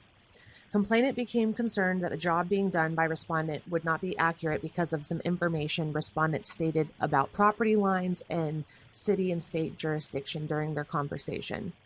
Complainant reviewed the recorded deed resulting from the job and questions why each and every property owner adjacent to the vacant lot surveyed is listed in the legal description. Complainant's name is listed on the deed and claims all the preceding deeds, including their own deed, give a specific description but not listing adjacent owners. Complainant alleges other deeds in the area do not list every adjacent neighbor's legal name in the description of the property. Complainant further alleges the distance measurements recorded on the deed are, quote, so obtuse the calculations are unreadable. Complainant is concerned about the privacy of their information being listed in public records and considers any new owners may not be law-abiding citizens. Complainant notes they are unsure if this complaint has any merit, but feels it doesn't sound right. Respondent responds to the two issues mentioned in the complaint. First, respondent believes complainant is unable to understand the property dimensions because they cannot discern the call versus measure dimensions.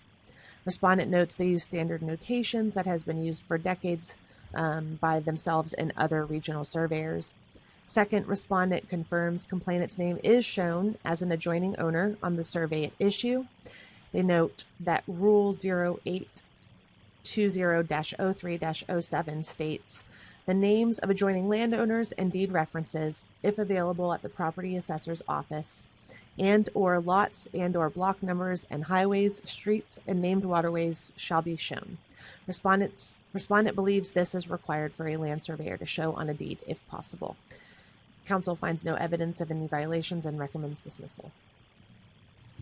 Hey, it's a little unusual to feel a little refreshing about the respondent here, and that he did the right thing, quite honestly. Property owners are public record, and he did it according to the rule 0820-03-07. I find no evidence of violations, and I would agree with staff's recommendation for dismissal. Yeah, I'd agree. I think it's responding. Just that he even, but. All right, with that, I'll entertain a motion. Accept the. All right, we have a motion. Is there a second? Second. All right, so a motion and a second to accept the recommendation from staff as dismissal. Any further discussion? Hearing none, all in favor say aye. Aye. Any opposed? All right, motion passes. Item number 6, please. Number 6 has a typographical error. There's an extra 1 on the end, so the number should be 2022-024-561. Complainant alleges they were presented with a survey regarding the property next door due to a recent sale. Complainant alleges the survey converts the calls from the deed into considerably more land than the deed calls for. Complainant further alleges that their neighbor's son pulled their survey pen and assaulted complainant's spouse with it. Complainant states their deeds are old and confusing. Complainant consulted with the local county property assessor's office, and they are looking into the matter. Complainant alleges their property is being encroached upon from 2 directions according to respondent's survey for the property next door. Respondent states that all parties affected by this complaint are now satisfied. Complainant had an old handwritten deed for a tract. This deed was lost since its creation in 1960 until August of last year, and the land had not been surveyed until now. Respondent's initial survey affected complainant's land negatively, unknown to respondent at the time. Respondent has since resolved these issues, and to further avoid future disputes, all parties are signing the survey and agreeing to the lines on it. Complainant also confirmed the issues have been resolved. Therefore, I recommend dismissal. Very good. Thank you. It sounds like a little level-headedness and communication. Kind of let's all sit down and discuss kind of. So I have a little faith in people now. That's good to see. So I think it sounds like it resolved itself after a little bit of discussion. So I would tend to go accept further the recommendation. and say to the respondent here that that's well done. Absolutely. All right. If there's no further discussion, is there a motion to be made?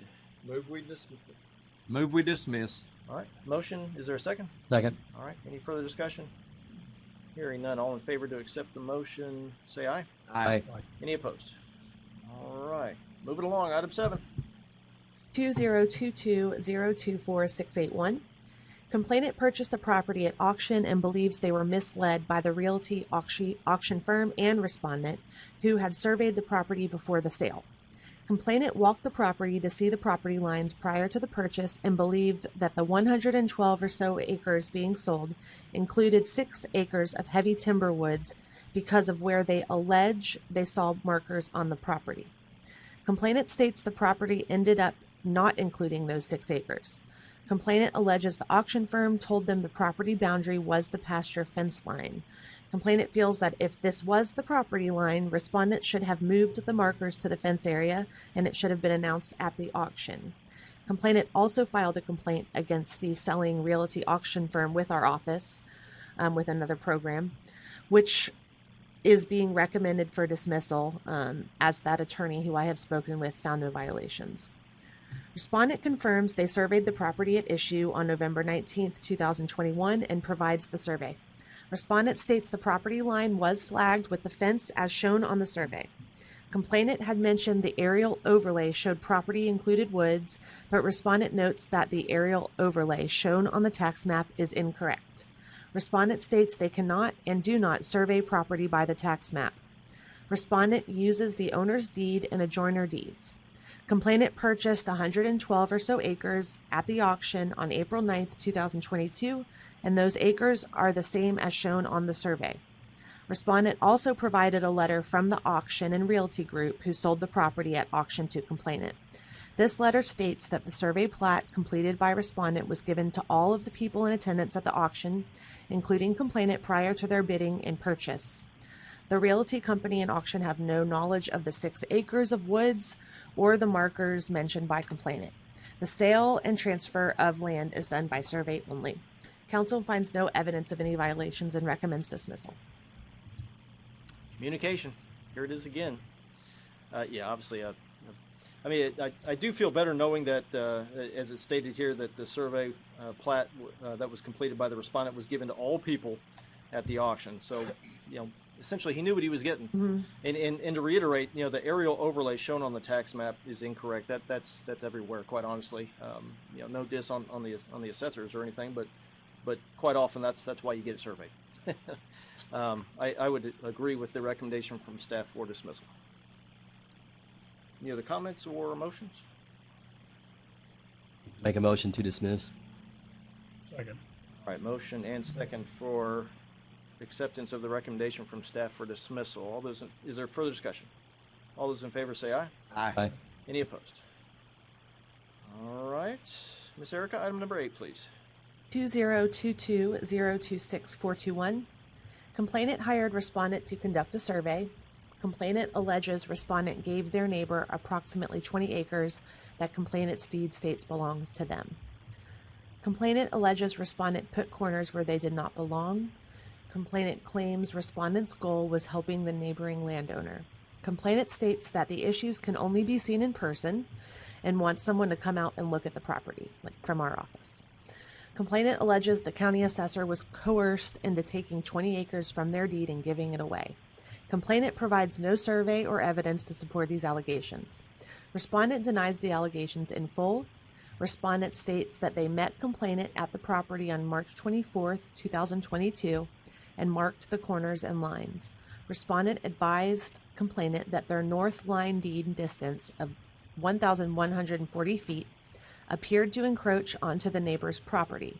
Upon finding what appeared to be an overlap, respondent made measurements to the east to determine if there was an overlap or not. Respondent found the northeast and southeast corners of the adjoining property from the original deed. Respondent then proceeded by marking corners and lines and set an iron pin at the northeast corner per the deed. By doing this, it only gives complainant 799.77 feet instead of the deed call of 1,140 feet. Upon finding the southeast corner and surveying back west, respondent found an iron pin on line in the east margin of the adjoining road. Respondent states that the existing monuments found line up with the adjoining property deed calls more so than with the hold on, let me say that again. Okay, so respondent states the existing monuments found line up with the adjoining property deed calls more so than with complainant's deed calls. Complainant's deed calls for 287.9 acres, but using their deed calls and field measurements calculates to be 304 acres, which is about 16 acres more. The adjoining deed calls for 167 acres less exclusions equal 119.71 acres, and by respondent's field measurements calculates to be 119.3 acres.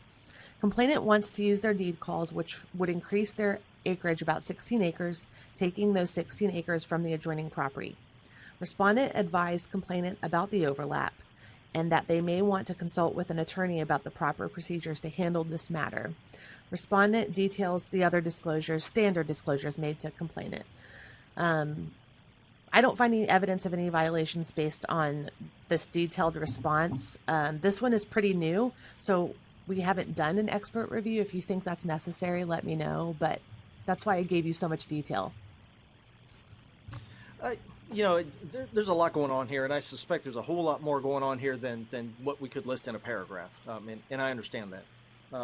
I do feel reassured. I was a little bit questioning at first until that last sentence about where the respondent advised the complainant about the overlap as is required, so I feel good about that. But I do suspect there may be more to the story here.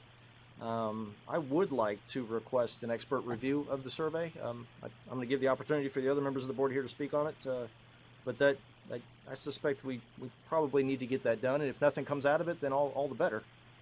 But I suspect there's more here. Jackie? Well, I don't know that we need to necessarily have an expert review. It looks to me like it's just a matter of the neighbor doesn't agree with the survey that the respondent prepared, and it's a issue that needs to be handled in the courts, not here before this board, until it's decided that the surveyor didn't go through the proper procedures in channels in producing his. Might be a violation there, but that's my 2 cents worth. I intend to agree with Jackie. Although I'm curious, Jay, is what, if you would elaborate where you think something may else been going on. Just reading here, it sounds like simply that the owner didn't like where the property points come in, and that the surveyor's done a lot of back and forth and checking details and coming back around to it. I tend to go with that. Sorry, in this. I can agree with that, absolutely. Anything else to be added? I just wanted to ask, you mentioned overlap. Is overlap to say that there's overlap saying the adjoining properties both claim property? Right, so that's the overlap. That can happen. Often come to the point where the surveyor can't fix that. That's what it seemed to be here. That's why I thought, if he found an overlap, if he didn't say anything, that would be a problem. But because he did, I'm not sure what else can be done or what he could have done differently. So that's why I figured that is for you to decide, though. Okay. The majority of the board has spoken that they don't feel it needs an expert review, and I can concur with that. Absolutely. Again, just on the details here that's listed, I'm fine. It just kind of put that little Spider-Man tingly in the back of my mind that something here is afoot. But as listed, I tend to agree. So I'll be willing to withdraw my recommendation for an expert review. I think it's a pretty detailed report that you've put together here too. Thank you. Yeah. I hope that's a good thing. It's a compliment. Okay, so the recommendation from staff was for dismissal. Is there a motion as such? Move for dismissal. All right. Second. We have a motion and a second. Any further discussion? Okay, all those in favor say aye. Aye. And any opposed? All right, accepted for item number 8. Item number 9, please. Hey, number 9, interesting one, 2022-022-721. Complainant hired respondent to measure the distance from a school to a home address for a post-conviction hearing related to their son's conviction for the sale of drugs near a school. Complainant assumed, they assumed they had, that respondent had a Tennessee surveying license, and they thought they could be an expert witness at the hearing. Complainant's attorney did tell them that respondent could still be used as a contractor who surveyed a distance in Tennessee. Complainant alleges they never agreed to a price or signed any paperwork, but claims respondent got a judgment for $1,500 in the state of Virginia, which is where respondent is licensed. Respondent explains that complainant was a friend of a friend and was in desperate need of a surveyor and could not find one. Respondent's friend put the two in touch, knowing respondent had a surveying license. Respondent advised complainant they were not currently licensed in Tennessee. but was told that it didn't matter for the distance measuring. Respondent told the same to complainant's attorney, who also did not think a Tennessee license was necessary for their purposes. Respondent followed through with measuring the distance from the school to the home address and showed up for the court date, having to wait until called. Respondent waited for hours and was never called as a witness. And that was a determination made by the attorney. It just wasn't going to be helpful after the rest of the trial took place.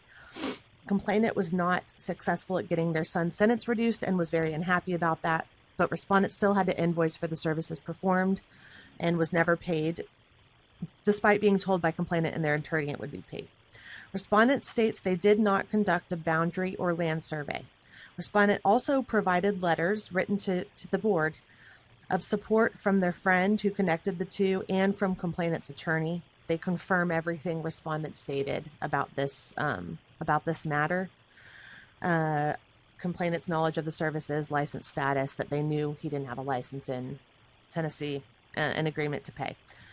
I don't find any evidence of unlicensed activity with the measuring of a distance, but correct me if I'm wrong. But if that is true, I recommend dismissal. Well, the only question I had on this was, when the measured distance was from a school to a home address, and some similar situations where a similar request is made, oftentimes it's from the nearest property line of the school itself. You can say school address or school, but in the specs it says clearly that it's to the the distance from, oftentimes it's like from the front door of a residence to the property line of the nearest school, and that's the distance that counts, not front door to the front door of the school, but rather the property line of the school. And if that's the case, then I could see that we're touching on surveying, that by definition.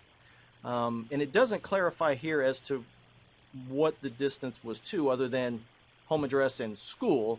It's not purporting which. Now, if this was an informal request, as just give me a distance from the brick of the school to the front door of the house, that's one thing. But if it's intended to represent almost like a radial distance from the front door of the house to the property line of the school, which is often what similar requests like this are for, then I think we have something else. I'm curious to hear from the other members of the board here on this. Well, yeah, I agree with you, Jay, is that, the different jurisdictions define that distance, like for a billboard sometimes it says from front door to front door. And the first paragraph here, it's really not distinct enough to say if it was building to building. I would just go with the respondent's testimony that he did not conduct a boundary survey to come up with that. He was just measuring from building to building. And, this is another one where he'd been better off if he'd had this in writing of what he was going to do, as a contract rather than verbal. I don't see that there's anything he's done wrong here, other than I think he was foolish for taking on this task, with knowing full well it was going to go to court. Do we know if there was an exhibit produced? Was there a letter that says, this is what I found? Is there something tangible that shows what he's intending to produce here? I mean, was it just a phone call and it's 1,000 feet and click and? Let me give you a little bit. I don't know if this will make a difference, but in the respondent's response, let's see. So when respondent told complainant that they did not have a Tennessee license, the complainant and attorney said that wouldn't matter. So respondent initially went on Google Earth and made measurements from from a house. I guess there were two houses involved, to the school, and using a straight line, the distances were less than 1,000 feet. After relaying this to complainant said the distances needed to be based on the actual travel way or the way you would walk to the school. I also did that on Google, or respondent did that on Google Earth, and then advised complainant of the distances that way, and they were over 1,000 feet. Then complainant said they needed to be actually surveyed. So on Monday, May 3rd, 2021, respondent, went there, finished with their field survey of the distances to the school, which were both over 1,000 feet, by measurement of the travel way. That's the only further detail I have. But when they came back and requested needed to be surveyed, that would almost trigger a red flag to me. Although, again, It's just a word. I just in this I feel like it's a word that they use. I think you're right. That may not mean a traditional. But again, Formal you are survey, the experts. Yeah. Again, Yeah, but the surveyor should have known. should have just lit him up when they said it needed to be surveyed. They should have referred him to a licensed surveyor in Tennessee is what he should have done. I think this was very last minute, and again, like I'm sure. Yeah, I'm not saying it was smart, but it was a friend trying to help Yeah. this person Oh, yeah. out, and they probably waited until the last minute. Again, it's for me. It's really was there ever a product produced? Again, whether by letter or by exhibit, was there a product produced? I mean, not that. Or did he just call them up and say, "Yeah, it's more than 1,000 feet. You're good." Well, from what I understand, they showed up to court and it was going to be a verbal testimony, and that is it. But it never was used because after the other testimonies, it was decided that was not going to be helpful. Do we know if he was he being represented as a land surveyor to the court? I know he didn't formally I don't testify, believe but so was he- because the attorney wrote me a letter saying that no, we knew that this person was not licensed in Tennessee, and that's not what we were using them for. All right. Anything further? Jackie? Well, I think this gentleman disclosed that he wasn't licensed on the front end. He wasn't trying to hide anything, and they accepted his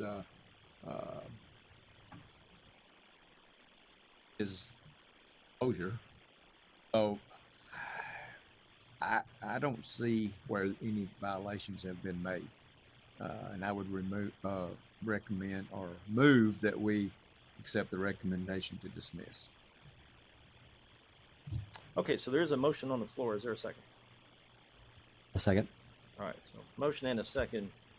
Is there any further discussion on this? This maybe deserve just I forget what it's called, just a follow-up saying we don't find any violations, but you like a letter of warning that this. I think when they started talking about needing a survey and the fact that he's going to court, that each would have been wise to back out of this. Well, a letter of warning is going to be considered discipline. A letter of instruction will not, but it will still give them the idea that the board thinks this is right on the line of not being okay. Can we issue a letter to an unlicensed individual? Yes. Yeah, I'm more comfortable with letter of instruction. Thank you. I misspoke when I said letter of warning. My intention was non-disciplinary, obviously. Yeah, the point that I'm uncomfortable with was, and I think as you read it, if I understood it correctly, that they came back and said, no, we need a survey of that distance. And he, put field crews in the field to perform that survey. Boy, you're getting sensitive right there. I think that's probably where the person should have gone, whoa, red flag, back up here a little bit. But at the same time, I don't see a direct violation of actual surveying in Tennessee because I don't see anything that says, boundaries. These are boundary lines that are and representing boundary lines. So I think a letter of instruction, as I understand, is non-disciplinary. I think would probably be the right action. Just kind of say, we're aware of it, and just kind of giving you a heads up that, you're getting kind of closer. That's more of where I feel too. Is that I don't think he deserves any discipline. This is just more of instruction that there were several red flags here where he should have just backed away from this one and recommend them to someone that had a license. And particularly, the attorney can say, yeah, we don't need you to be licensed. We just need you to testify. But that's up to the professional to make that decision of whether it's proper for him to testify. The attorney has no authority in that situation. So, nor any comfort to offer. Anything further? All right, with that, we did have a motion on the floor, and it was seconded, and discussion was made for dismissal. Jackie, I think you made that motion. If you want to go forward with it, we can take a vote, or if you'd like to rescind the motion, you've got that opportunity as well.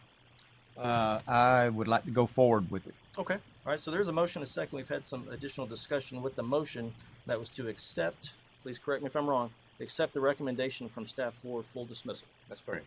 Okay, so that motion is on the floor. We had the second. We had discussion. we'll entertain a voice vote. Actually, I'd like to go individual on this one if we could. Would you call the roll for me, please?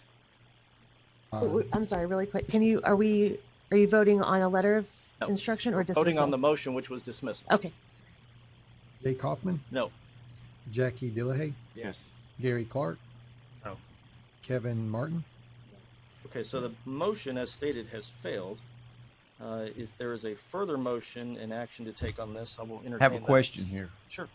Is the chairman supposed to vote unless there is a tie?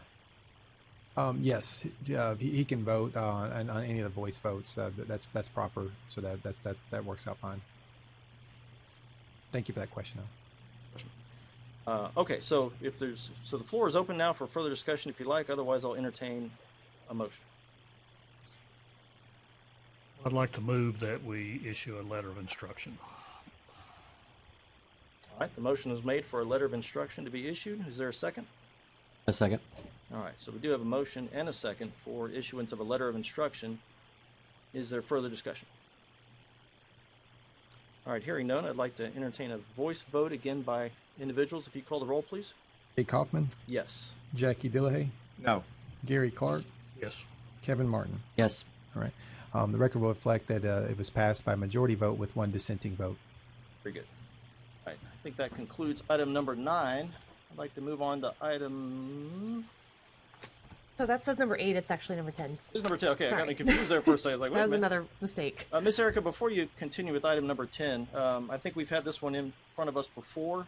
Yes. And I just need to state for the record that I do have personal knowledge of this case. And so as before, as I will do again today, I need to recuse myself from any considerations on this.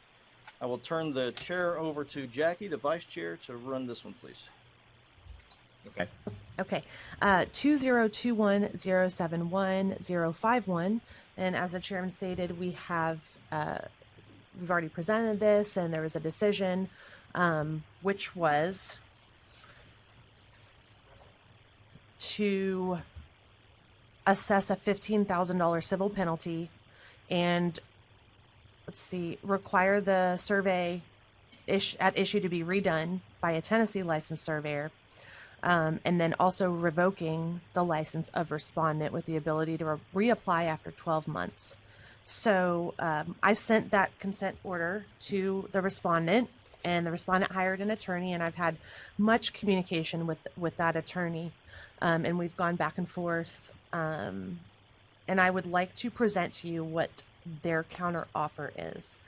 And I'll start with a summary of the facts that led to this decision in the first place, just to refresh your memory, and also to state that this is what the respondent is agreeing that happened and what they are not contending in any way, and what would be in the consent order if you agree with my new recommendation. So, respondent operates an engineering firm in Kentucky. A complaint was received on October 21st, 2021 from complainant against respondent, alleging respondent's firm completed a survey and used complainant's stamp and seal without their involvement or approval. An investigation revealed the following. Respondent and respondent's firm completed an ALTA survey that was complementary to a licensed engineering work that they were providing in Tennessee in 2019 without using a surveyor who was licensed in Tennessee. Complainant did not work for respondent or the firm at the time the survey was conducted and did not conduct the survey, and allegedly had nothing to do with it. Respondent states they were under the impression complainant was handling the survey based on information provided to them by the firm's survey crew chief. Respondent never confirmed that complainant was actually conducting the survey before finalizing the plat. So respondent just relied on their crew chief's statement that complainant was helping. And the complainant used to work for respondent. I want to remind you of that. Respondent states that based upon their belief that complainant had authorized the use of the stamp, respondent took an existing digital stamp, modified it to represent complainant's stamp, and added complainant's signature and placed them on the ALTA plat. Respondent then sent the plat with complainant's seal and signature to the client who ordered the ALTA survey for the purposes of bank financing. Respondent then became a licensed land surveyor in the state of Tennessee in February of 2020. Upon learning that complainant had not authorized the use of their stamp, respondent notified their client, who indicated that the ALTA survey in question, and this is new, so this is important, that client notified respondent that the survey in question had been for the purposes of bank financing, but the associated payment obligations had already been satisfied and the ALTA survey was no longer in use. The ALTA survey is not a recorded instrument accessible by the general public.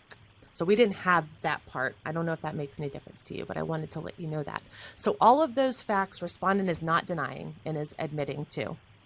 And then I'd like to give you respondent and their attorney's take on why they feel the counteroffer is fair. Respondent accepts responsibility for what has occurred, but feels the discipline is not consistent with statutory considerations and the applicable rules and regulations.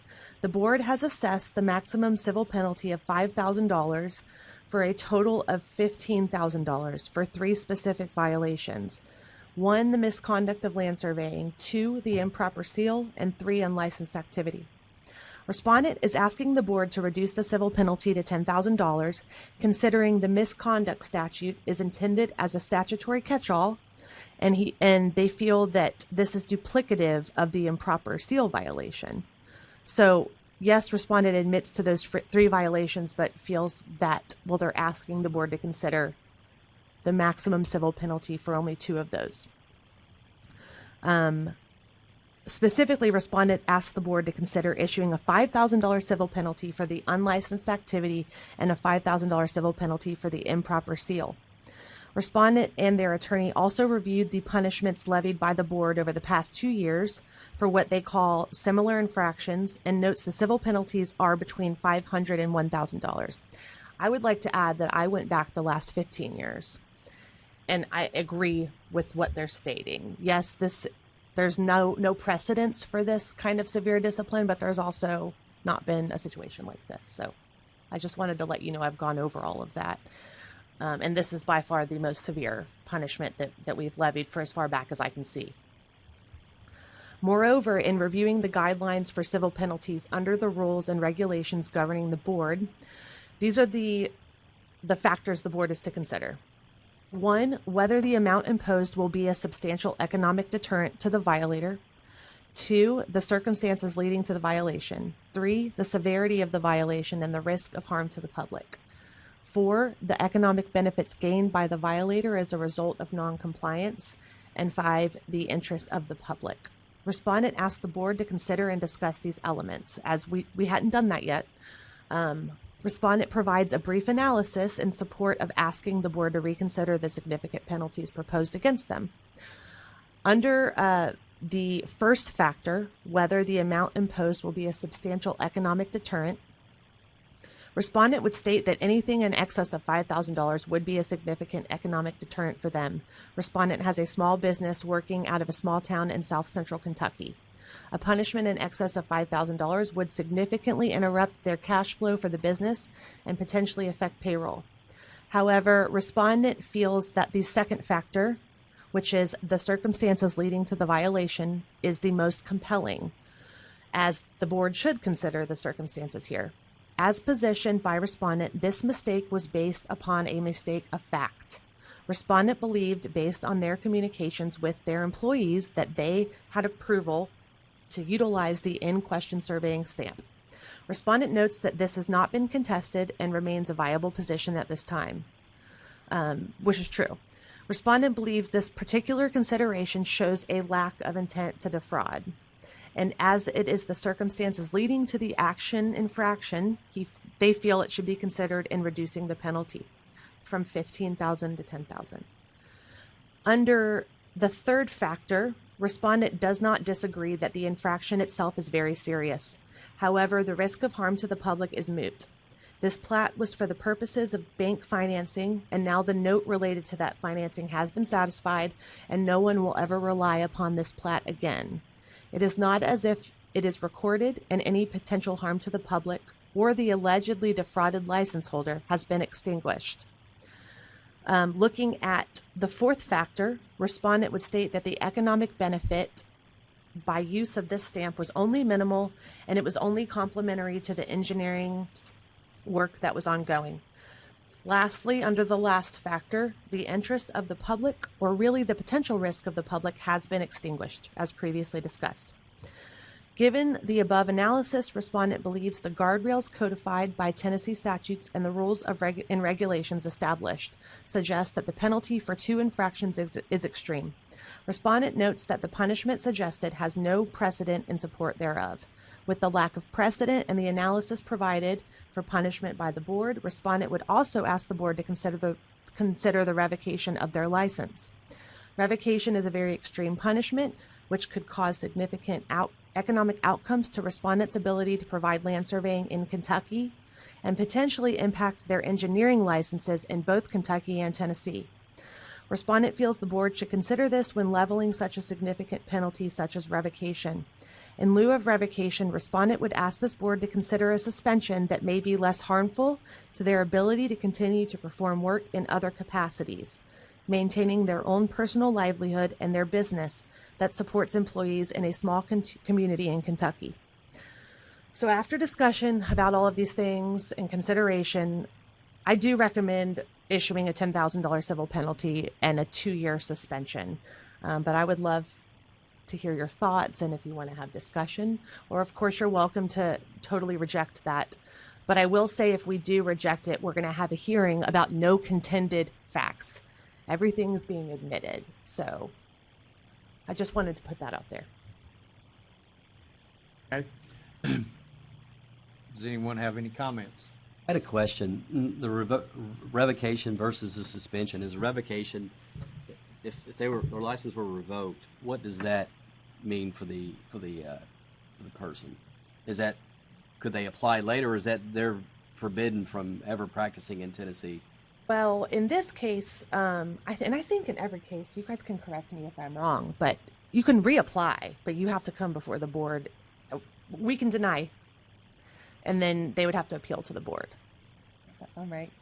But in this case, part of the decision that the board made when I first presented this was that they could reapply in 12 months. That's why I was thinking, well, the 2-year suspension might be even worse than a year of revocation and allowing them to reapply. That's what I was wondering. I mean, they're asking for a 2-year suspension versus a revocation.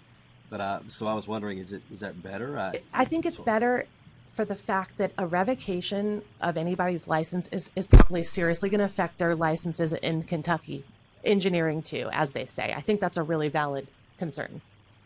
And with a suspension, would it, after the 2-year, after the term, what would happen? Would they have to take the exam again? I mean, No, I don't think so. I think unless that was specified, which honestly I'd have to look into that if that's even allowed, it would just be automatically reinstated after a 2-year period from the date the judgment is signed, if that's the route we go. Understood.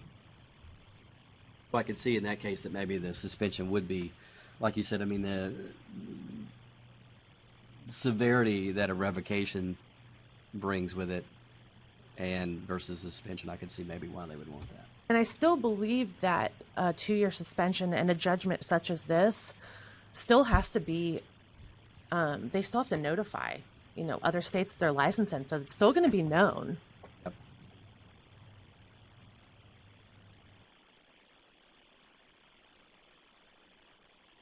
Okay. Have any comments?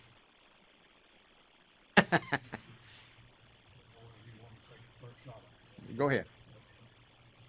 I guess question, this recommendation that you have, do you have any feel where that would be accepted, or is that likely to be contended as well? The $10,000 in 2 years? No, they're saying they will agree to that right now if you agree to it, because they're not denying that all of this is true. They're just asking for a little bit less. Well, it's very hard not to get just totally indignant about this situation here. The fact that we don't have a precedent for this size of a fine, I think, is, as you mentioned, you didn't come up with a precedent of this type of violation as well.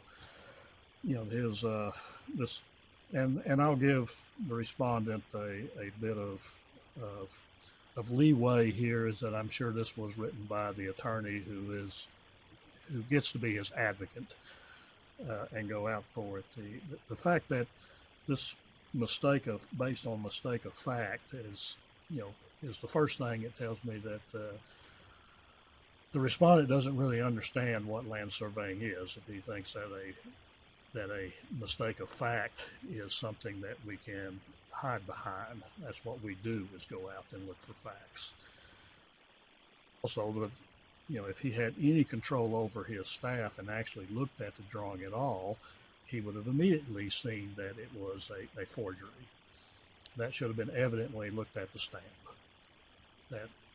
For that to gloss over, for that not to highlight to him, tells me he didn't look at this thing. He just sent it and delivered it.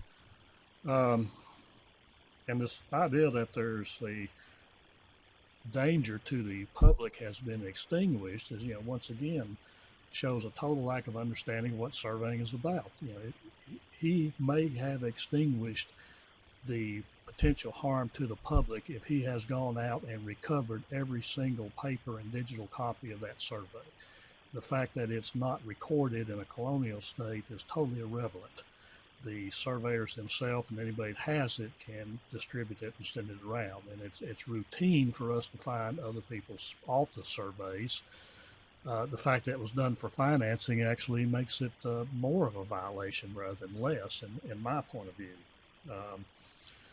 And then I guess the last thing that irritates me is for him to say that it was to minimize that it was only secondary or complementary to the engineering product. The survey stands alone, regardless of what other professional uses it, whether it's the Lending Institute, the engineer, the architect. The boundary survey itself still stands alone and does continue to affect the public.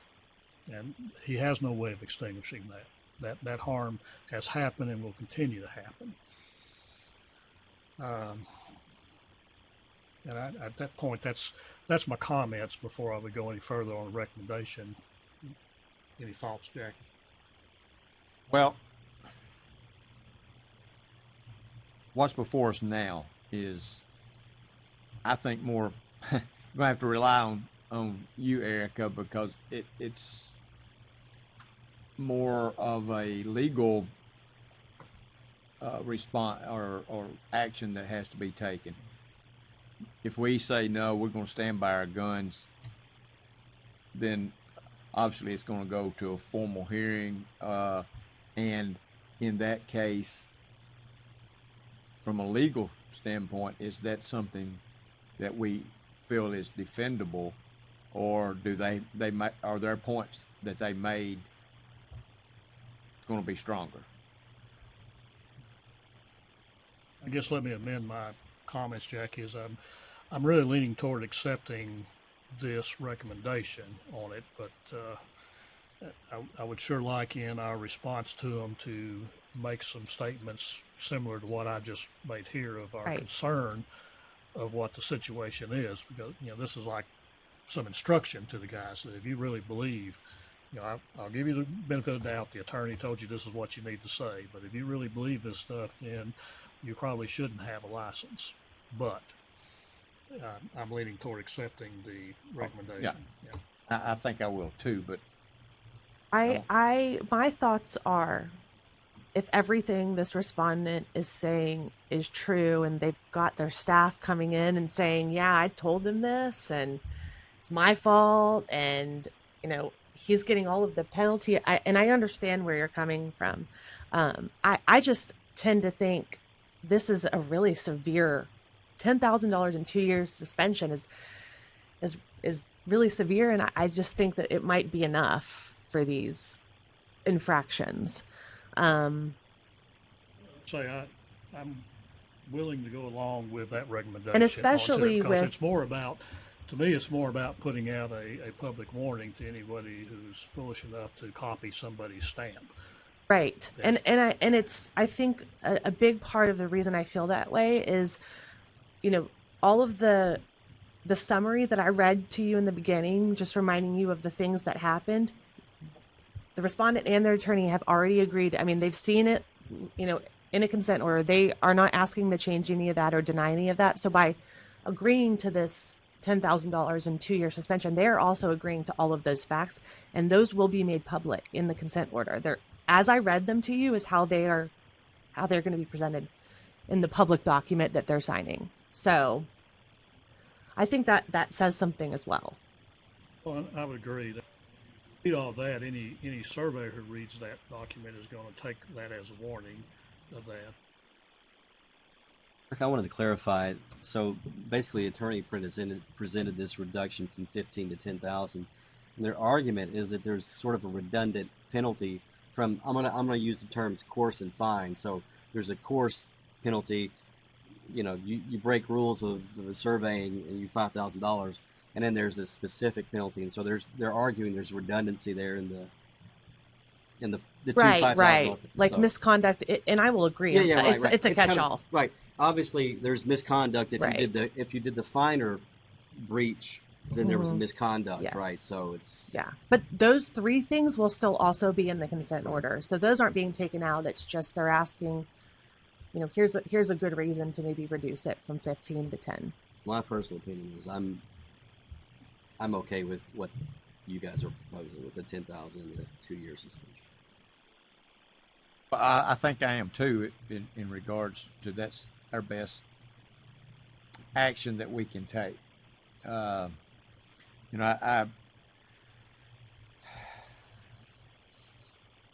still have a little hiccup over some of these the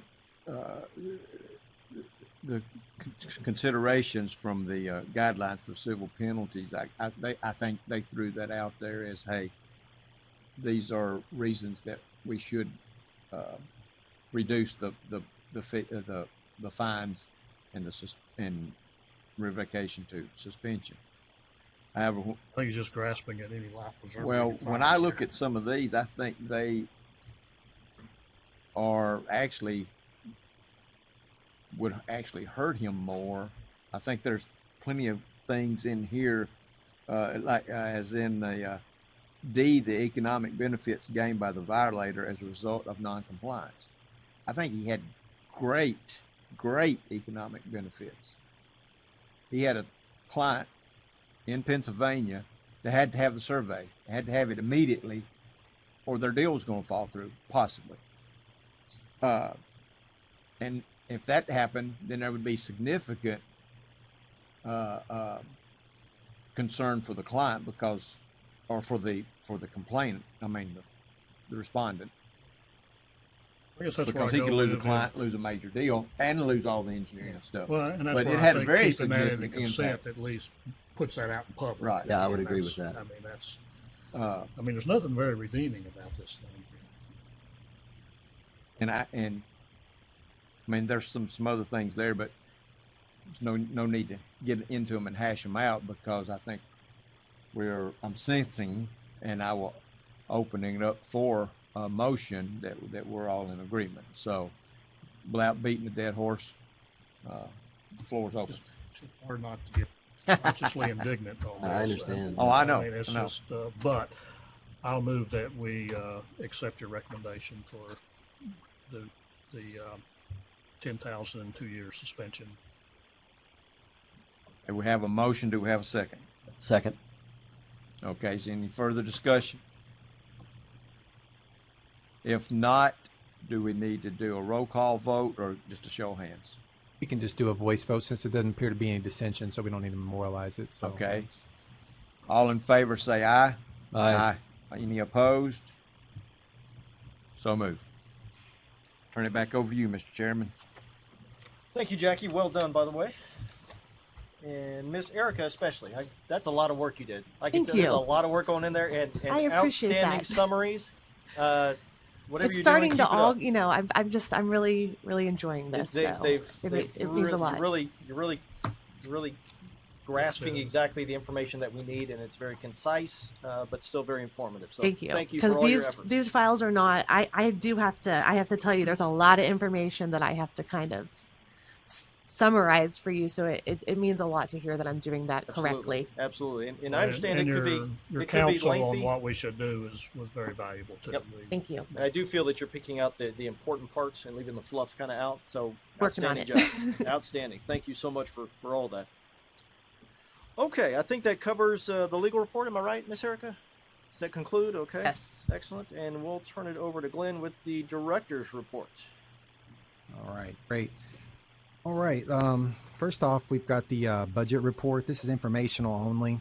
I didn't see any surprises here. We just came out of a renewal period, so hence the fact that we're in the green for a brief respite, and then we're back in the red. So that's historically the case. No surprises there. So we will end this year. It looks like we're on track with about 130 to add to reserves, putting us close to about 400 there.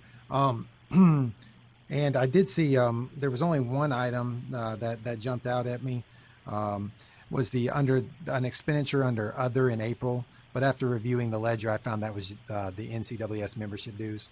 So hence the jump there. So no surprises as well. So, but I only state that to let you know I do look at those ledgers and those things that jump out at me. I don't doubt that a bit. I do have one question, and like you, there was one number that stood out, and I was looking for a little explanation. Under the row entitled Centralized Complaints, which is colored kind of an orange color, and you take it across over to the column for June of 22, and there's a value in there of $5,892, which the only reason it stood out to me is that value is way more than any monthly value for the entire year. I wondered if you could help me out with that. Centralized complaints, as you know, that's our frontline service personnel. So no surprises there. Oftentimes they do reallocations or administrative allocations in that regard. That's not one that caught my attention. That is a big jump though, so I could see why it caught yours. Considerably, yeah. Yeah. So what I'll do is I'll take a look at that and send that back out to the board as far as that goes. But yeah, it's a good catch. But yeah, other than that, did you see anything else on there in the report? That was the one really that stood out. I guess my two questions are, number one, an explanation of that value since it's so inflated from every other month of the previous year. And then my second question to follow up with it would be, is that going to be the expected expenditure for the months coming? Oh, no, that would not be the case. Yeah, I wouldn't think so, but I just want to verify because, wow, I wonder what the genesis of that number is. So obviously, if you could get back with me on that, I'd sure will. And I'll send that out I'll blind copy the board on that. As well, so that way everyone has that information. Yeah, good catch. Sometimes we get they'll have one-time expenses, but ongoing expenses like what you're referring to, we would have a staff meeting about that if something's going to go from 100 so. to... It's quite inflated. I mean, I get the whole inflation thing going on. I understand that, but wow, that one really stood out. So just if you would double check on that. Do we need a motion for approval of that? No, sir. I don't think so. Okay. All right. We'll continue on with your report there with the scheduled meeting dates for 2023. Well, let's look at those. Of course, it's that time of the year again. What I did is just modeled it after the current meeting schedule you have now, then just overlaid that, making sure we sidestep any holidays. And so that's what we're looking at now. This course is tentative. We get into a situation where there's a problem with the board member schedule or scheduling conflicts, and we can move things around. But we do need to lock down the rooms, as you know, to make sure we have a place to land. So if we could do that as well. Those dates are, just for the record, February 16th, May 18th, August 17th, November 16th of 2023. Yeah, very good. They look good on the surface. The only thing I haven't double checked or cross checked with was the dates for the NCES meetings, both regional and the national. I would like the opportunity to do that, and if there's a conflict, I'll let you know, and we can address that at a later date. That'd be great. And I did sidestep the big one, the NCWS annual meeting. Right. But you're right, the regionals too. We want everyone to have an opportunity to go to those if they need to. So I haven't looked at that. If you want to get back to me, we can go ahead and lock this one down so that we have our rooms. And then tentatively, you find a conflict, we can just circle back and then. That's what I'd ask for. Yes, sir. And I have one request. August the 17th this continually falls right on my timeshare vacation. Like I've driven away from it to come here to attend this one to be sure we had a quorum, but I'd appreciate if we'd move it a week one way or the other. Yeah, sure. Let's or buy my timeshare. Right. We're taking bids then. So do you you have a preference, the 10th or the, let's see, what's the day? Is that the 24th? Okay. I think we'd be more safer moving it a week earlier because we're right in the area of the annual NCES, Yeah, right. which is obviously next week. So that's I'd feel right. safer moving it back to, I guess it'd be the 10th. Is that right? It's, you know, obviously we, well, if it's okay with the board, the 10th is primary, and then the 17th is secondary, and if we still have, if we still have quorum, then we could proceed. But at the same time, too, I don't want to lose a room if we, and then we're out of August altogether. But 10th is primary, and I suspect that we'll probably have that room. I'm not terribly worried about it, but in the event we don't, I don't want to come back and wait till November and then have nothing, So if we could, let's just do that then, if the board wills. We'll revise the 17th to the 10th. Yes, sir. All right. And again, if there's any conflicts, we'll address that. Very good.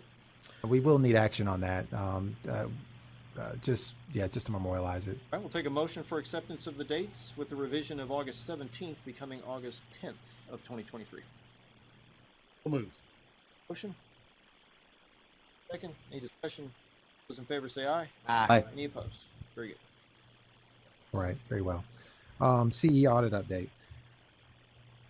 I don't have any documents here left for you to look at. Just a few comments on that. I wanted to give you our results on that. Alex has done a fantastic job at Alexandria, as she is known. She is our subject matter expert, and she's been with the board for a very brief period, but she's really picked up the material and ran with it, and so I appreciate that too. It's very complex. I mean, Mr. Martin's already doing a fantastic job. He's asking some really good questions, and then I've heard of course, Erica too, when she first took over the board, and that was a few years ago till now. And I was making some comments. I was going to let her know how far along she's come as well, because this was all Greek to me. I didn't know what was happening when I first stepped in my first meeting. So to be able to step into that and to make sense of that and to give the board, discern what the board needs and what administration needs, I appreciate that. So I want to thank Alex on the record as well for her efforts in that regard. But she was putting together the CE update, so from there I'd like to present that to the board. We had as you know, renewal period, and we had 28 land surveyors who had a complaint open for not providing the required documents for the 2020 to 2021 audit. So yeah, a little bit of chunk. 13 land surveyors submitted CE hours from the year 2022, obviously not the renewal period, so that they got referred. Appreciate that, but not the renewal period. Instead of 2021, 15 land surveyors neglected submitting CE hours at all. And with those, sometimes it just takes to get that agreed citation. It's junk mail until it's not. So that happens. I did like to introduce the idea, because obviously these will end up on your report, but like what we've done with other boards, and I'm thinking auctioneers here, and I'm thinking court reporters as a precedent who also have CE audits, is to, instead of waiting on that report and reading through all of those when they're all the same, they didn't provide the necessary requisite as well, that if you would so permit and entertain the idea of allowing Erica to send out a agreed citation today on all of those without waiting on the next meeting, since we know, and then it just determines the fine. And we have a precedent with auctioneers of a fine of $100 if you want to consider that, because it's not so much the fine that hurts them, but it's the discipline, for not doing your CE. The fine's not going to really dig deep in anyone's pockets, but that discipline is the issue, and that's what they're trying to avoid. And if we can resolve this, then that's 28 complaints on your legal report in November that you're not having to wade through. Thank you. I sounds like a great idea to me. I just want to make sure that obviously that the process has followed through with notifications. Correct. Yes, as to where their license currently stands. I don't know if that notification, if that includes that they're reminded that you cannot be surveying under an expired license. Right. Just want to make sure all the I's are dotted, T's are crossed, and all that. But getting back to the point, yeah, I think that's an outstanding idea. I'm certainly opening the floor to further discussion. Or we need a motion to accept that, or is that? Yes, sir, we would, because then that would be the board authorizing disciplinary action. So we would need from the board to do that. Absolutely. I'll make that motion. Is there a second? Second. All right, so we'll open the floor for further discussion on that motion. All right, hearing none, for a voice vote, all those in favor say aye. Aye. Any opposed? All right, motion passes. Great. Excellent In that, suggestion. thank you. And then may I, if you would, just for a couple more moments, just to expound on that. We don't have to, but just want to bring things to the board that other boards are doing, and then you could decide, like you did with the education board, if it fits, doesn't, that's okay too. Right. But we've done with other boards, we've had agreed citation schedules. Sometimes you get regular items that come up for dismissal, or regular items that and so you could authorize that in those instances to just open and close those, so it doesn't end up on your report. And you tell us what that criteria is. Or there's you have regular offenses where it's pretty clean cut. They did this or X, and so therefore a agreed citation needs to be issued on that amount for a set amount. So it creates some consistency, but then also provides a schedule so you're not waiting from one board meeting to the next. And like what we did here with the CE audit, that's pretty clean cut. And it may not work for the land surveyors because it's a little bit more complex. We just sort of touched on that a little while ago. It's not like collections or maybe even some of the auctioneer cases that we get a lot of, where we can say, yeah, that's not an issue, or that is an issue. And, we just send out like unlicensed activity for court reporters. They have one where somebody has issued a transcript and they weren't licensed. We've got agreed citations for that, a schedule where we fall in right there, and then we automatically send the agreed citation out, and it doesn't end up on the report. But the end result is the same. Disciplinary action, fine, it's out. I see where you're coming from, and I'll bet Miss Erica is probably your biggest cheerleader on that one. But I am gonna kind of stand up against that one a little bit, just in my personal opinion. Obviously, I want to hear that of the others here on the board here. Surveying is so unique. As I read through this, it's going to be different than what the other members see. But there's things that we're able to try and discern that, maybe there was a violation in there, or you heard me earlier say, I bet there's more to this than, things that, and no disrespect, Ms. Erica, but a non-licensed surveyor may not pick up on as they're summarizing the facts to the case. So with all due respect, I understand where you're going, and I appreciate that, and certainly in the model of efficiency, it would be a good idea. But I really want to give the transparency to every complaint that comes through, that it gets the full recognition of the board and consideration. Though I understand where you're coming from, and I think on principle I agree with what you're saying, but I think in the details, I don't know that that's somewhere I would be comfortable with going. Yeah, I don't think we open it up to these guys. Yeah, that sounds great. I don't know that we really even have the volume necessarily for it, that's part because of it too, we're looking at like 5 or 6 today, even though they were lengthy. But collections had like 30, 40 at one time, and it was outrageous, and we were spending money on that. If we got to that point in that volume of complaints, number one, there's an issue with surveying going on, and number two, that your argument would certainly hold more merit with me. But I don't know that we're at that point. But okay, I definitely want to hear from these other guys and see what they think. Oh, I agree with you, Jay. I agree with you, Jay.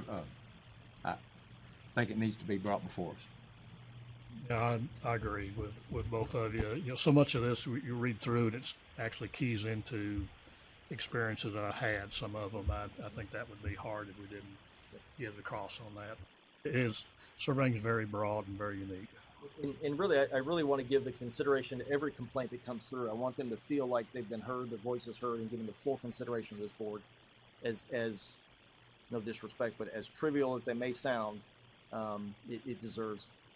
I would think that if I were to submit a complaint to another board, by golly, I want to know it's heard and it's run the process. Whether it comes out favorable or not, at least I want to know I'm heard. And I think we need to give that to the complaints. The only caveat I would say about that is the ones I had in view were those are outside of jurisdiction. So, those, we have some of that too. And then, so to read those are outside jurisdiction, only to close those when there is no jurisdiction or authority for the board to rule in those. Therefore, we're just dispatching of those claims or those complaints. But anything outside that would come to the board. But still, nonetheless, volume isn't there. That's what I'm hearing. So we'll track on and take the win with the CE. I see where you're going. And again, if the volume were there, I think you might be able to persuade me. But I don't think we're quite at that point yet. Sounds perfect. Thank you for your comments. I appreciate that. Yep. Okay. I think we're ready for NCWS Association nomination. Of course, many of you know Sherry Dyer over there at NCWS, and I suppose because I'm the new executive director for this board, she was needing an associate nomination, and in effect, their bylaws require Section 3-21 under associate members that the member board administrator be designated to represent the board in the absence of a board member. It's business continuity.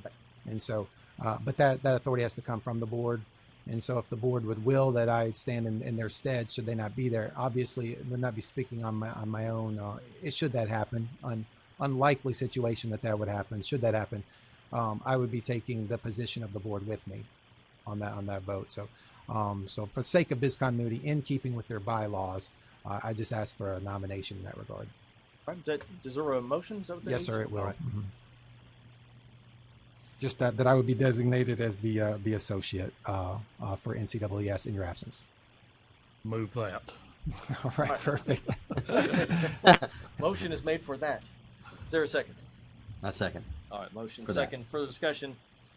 Hearing none, all those in favor say aye. Aye. Any opposed? Excellent. Very much. Look at there, unanimous. You guys are moving along. All right. We're ready for new business. Just one last minute entry, if the board would desire to have that discussion. I see Mr. Lingerfeldt is still present. He wanted to discuss the public chapter 1128, just to introduce that topic. I don't think there's necessarily any action required. Obviously, we're not prepared for that right now, but just to introduce the idea, maybe for a later meeting. You have that before you. Mr. Lingerfeldt, would you like to make any comments in that regard? If you care to, I'd invite Mr. Lingerfeldt to the podium there.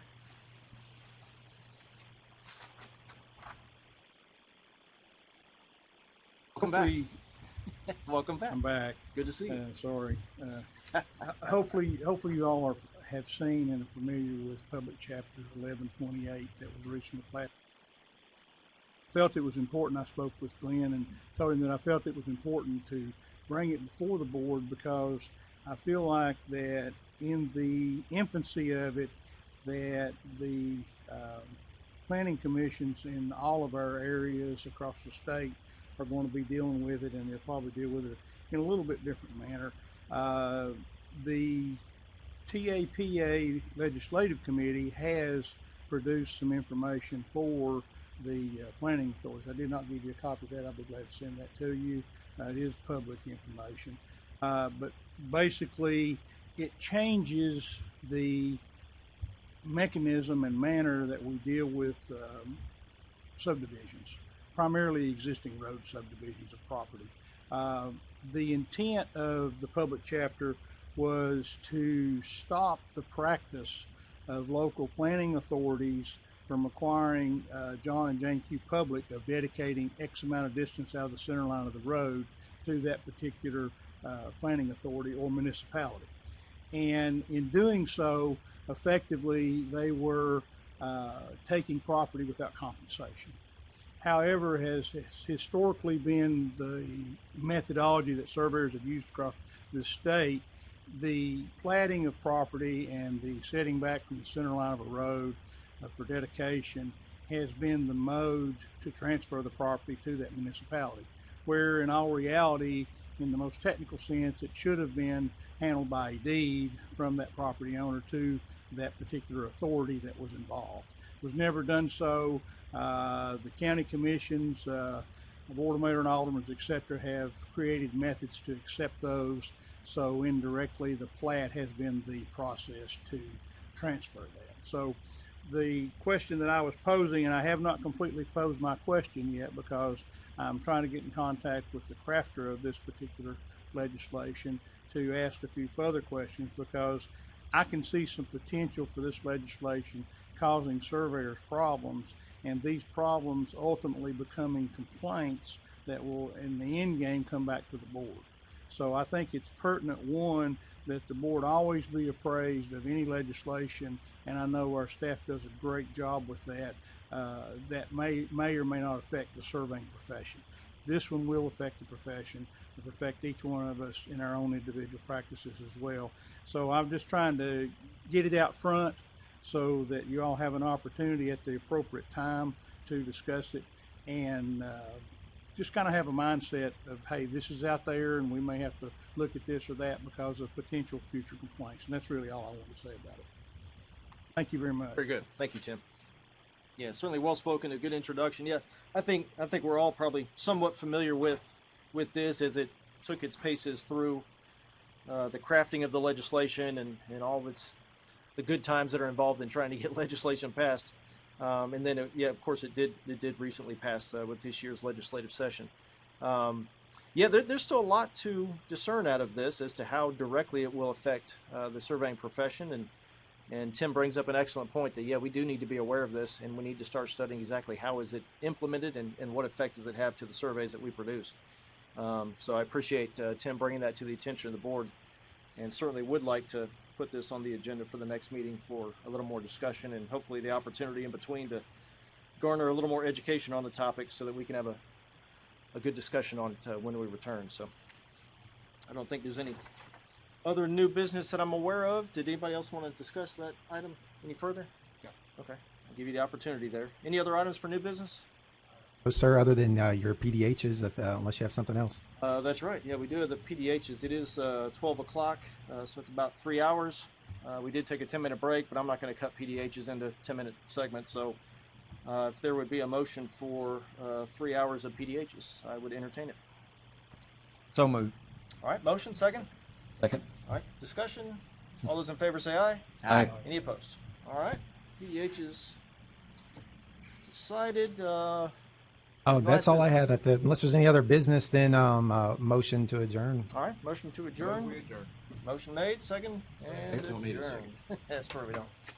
Out of habit.